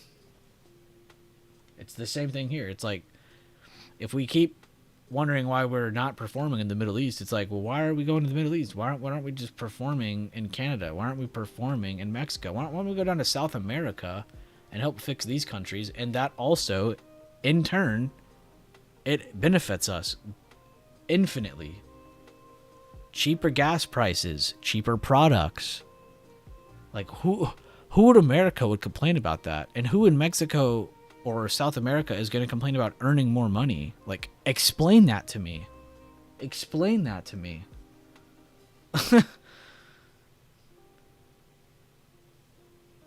Like, bro, what? There's so much money to be made in Canada and Mexico, and even South America. I'll even go as far as that. Yeah, we import-export way too much. With no tariffs or anything in place to like actually make money from it in a beneficial manner, like we're like shooting ourselves in the foot with how we do things. Now, I like that Trump fixed a couple of those things, but there's still a couple things that need to be fixed. But he got a majority of them. And it's this whole thing of like, oh, but you're Republican. Like, no, I'm not. I'm not anything. I just want good trade for our country. And if you don't want that, you're fucking just not paying attention. Like that. If you think that's a Democrat versus Republican argument, you're just actually dumb. It has nothing to do with red versus blue. To have good trade for your country is to be a country that's growing. Are we not a country that's growing? Like, what? It's crazy to me how that gets treated in politics. It's like red versus blue. It's like, what? For wanting good trade in your country is red versus blue? Make that one make sense. Yeah, the two-party system does nothing but to divide us. That's all it's there for. That's why I genuinely don't vote. People are like, why don't you vote? That doesn't help your country. Yeah, you're right. Neither does having a two-party system. There's just nothing I can do about it, nothing you can do about it. It's just the reality we live in. But the two-party system is the most... I mean, actually, it's not the most. Communism's probably a lot worse. But it's crazy to me that we use that whole system still. Like we're in fucking 1700s. It blows my mind too because, like, you can't have... Like, okay, so let's say our system works. But it just needs to be, like, increased. How do you expect someone to go in there and do something... Like with what Trump just did. I'm not hating on Trump or Biden. I'm just using them as an example because it's recent. Something that all of us can easily remember. It just happened, right? Trump just entered the office, right? And he's already taking out 78 executive orders. 78. Now, some of those could be small, but we all damn well know a lot of those are going to be pretty big, right? 78 executive orders. So he just erased a shit ton of what Biden just did. What do you think Biden did when he got into office after getting it from Trump? Probably along the lines of the same thing. What do you think Trump did to Obama's policies after he won? Probably the same thing. What do you think Obama did to Bush after his policies? Probably the same thing. And it just goes on and goes on and goes on. It's like, how are we ever moving forward as a country if we're destroying everything we're doing every 4 years? I don't know anything that can grow doing that. In a political point of view. We haven't grown in forever. We haven't grown since George Washington, since George Bush. Since George Washington took the fucking river, bro. That's the last time. Like, that's the last time that someone made a decision and it wasn't just counteracted on. Just because it existed, not because of like actually having an opinion against it. Just because it existed. Yeah, y'all get less done. That is true, Tobias. That is true. Y'all have like committees and stuff though. Instead of everyone just wanting to elect the person that would exactly. It has nothing to do with like who people are voting for anymore. It's like it's who they're voting against is how people vote now. How is that good? You voted against Trump and for Trump? Good for you, man. That tells me a lot. Trump's at church right now. He's got big plans for the rest of the day. I swear I just had the same conversation earlier this morning. And it's weird because like even talking about it, I feel like I should say sorry to anybody in here who doesn't want to hear it. But at the same time, it's like, no, you shouldn't feel that way. I don't know. That's what I'm against. I'm against the red versus blue bullshit, right? I do believe there are Republicans. I do believe there are Democrats that actually believe in what they're looking at or you know, trying to push forward. But like today's society has turned into red versus blue. It has nothing to do with what anyone actually believes in. Because if you were actually paying attention to anything, Trump wouldn't be president right now. We would be voting a Democrat in right now because he would have gotten his 8 years in a row. It's like, why did we just fuck ourselves up for 4 years? I'm not saying Biden himself did. I'm just saying the whole timing of things. It's like, how do you expect anyone to turn anything around in 4 years? I don't expect any person to ever go into office and in 4 years fix our education system or fix Ukraine or fix the world or fix the Middle East or fix this or fix that. Like 4 years? Are you crazy? 4 years is insane. That's impossible. So like think about that. Like how do they even make that work? They can't. We're just pushing off the inevitable. This is our motherland, protected at any cost. Yeah, exactly. There's people who have died for this country, and we're just treating it like it's nothing.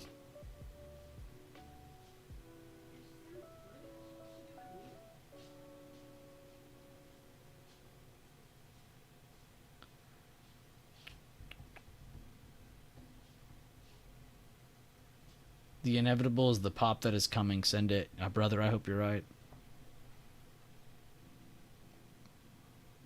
I know people in stream are dying for a single directional move. My viewers have dropped off as we head into lunchtime, and I do not blame them. Do not blame them one bit.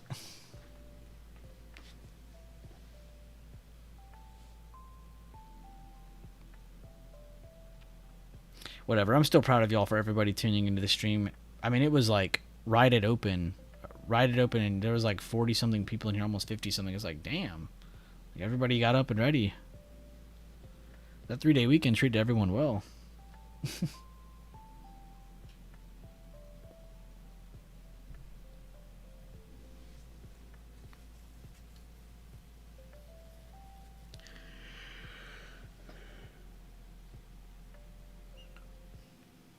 Yo, can somebody help me remember something? What is the holiday that you eat king cake on?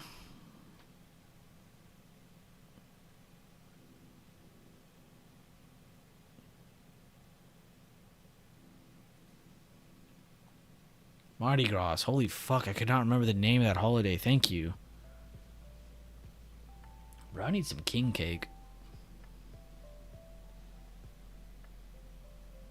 I don't know why. It randomly hit me today when I was just sitting here and I was thinking about it. Fat Tuesday. King cake isn't dry to you? I don't know. I've only had it like twice, and the 2 times I had it, it was like, it was really good. I don't remember it being dry. But maybe I just had a special king cake. I don't know. Buying $1 million of Trump coin. Yeah, like honestly, anybody who asks me if it's okay to buy Trump coin for the next 4 years, like I honestly don't know what to tell them. I feel like just saying yes is the only right answer. Like, why would you not? Millennia coin. I don't know, a little weird though. If you compare it to any other crypto rug pull, it matches up. Someone famous is endorsing it? Check. Something big in that famous person's life just happened? Check. Crypto's already up before this came out? Check. Like it's following the checklist of potential rug pulls. I'm not saying it will, I'm just saying it's got that same vibe. The entirety of the internet is on top of it, so to each his own.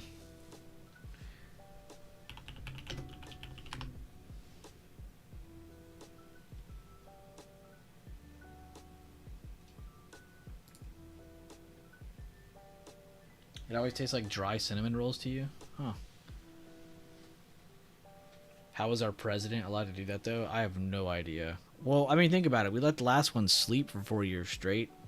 So this next president must be like, damn, everything's off the table. I could just do anything. Which, I mean, he got shot at like twice, so it's like he might be able to just do whatever he wants without deep investigations now. And think about it. He's been in deep investigation for like 5 years straight now. They're probably done with his ass. He might actually be able to get away with whatever he's going to do.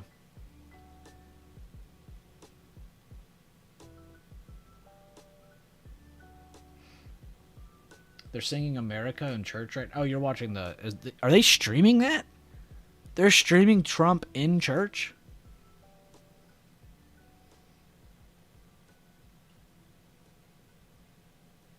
Like they're streaming him in the church. The whole church ceremony.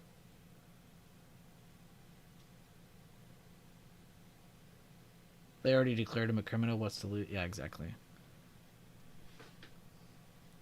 Which I honestly hope he gets a little bit of revenge on them. Because that shit was crazy. Like, unless you're Satan himself, you should not be investigated as much as he was. Like, bro, the mafia wasn't investigated as much as he was. What? That's nuts. Why didn't they apply this same energy when what's-his-name killed those women? I can't think of his name, the football player.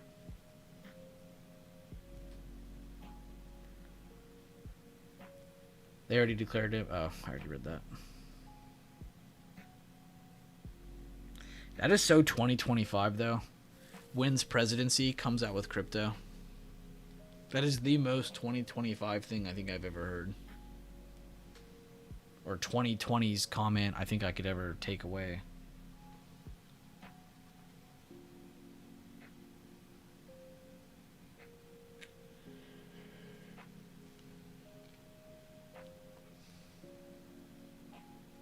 New high of day.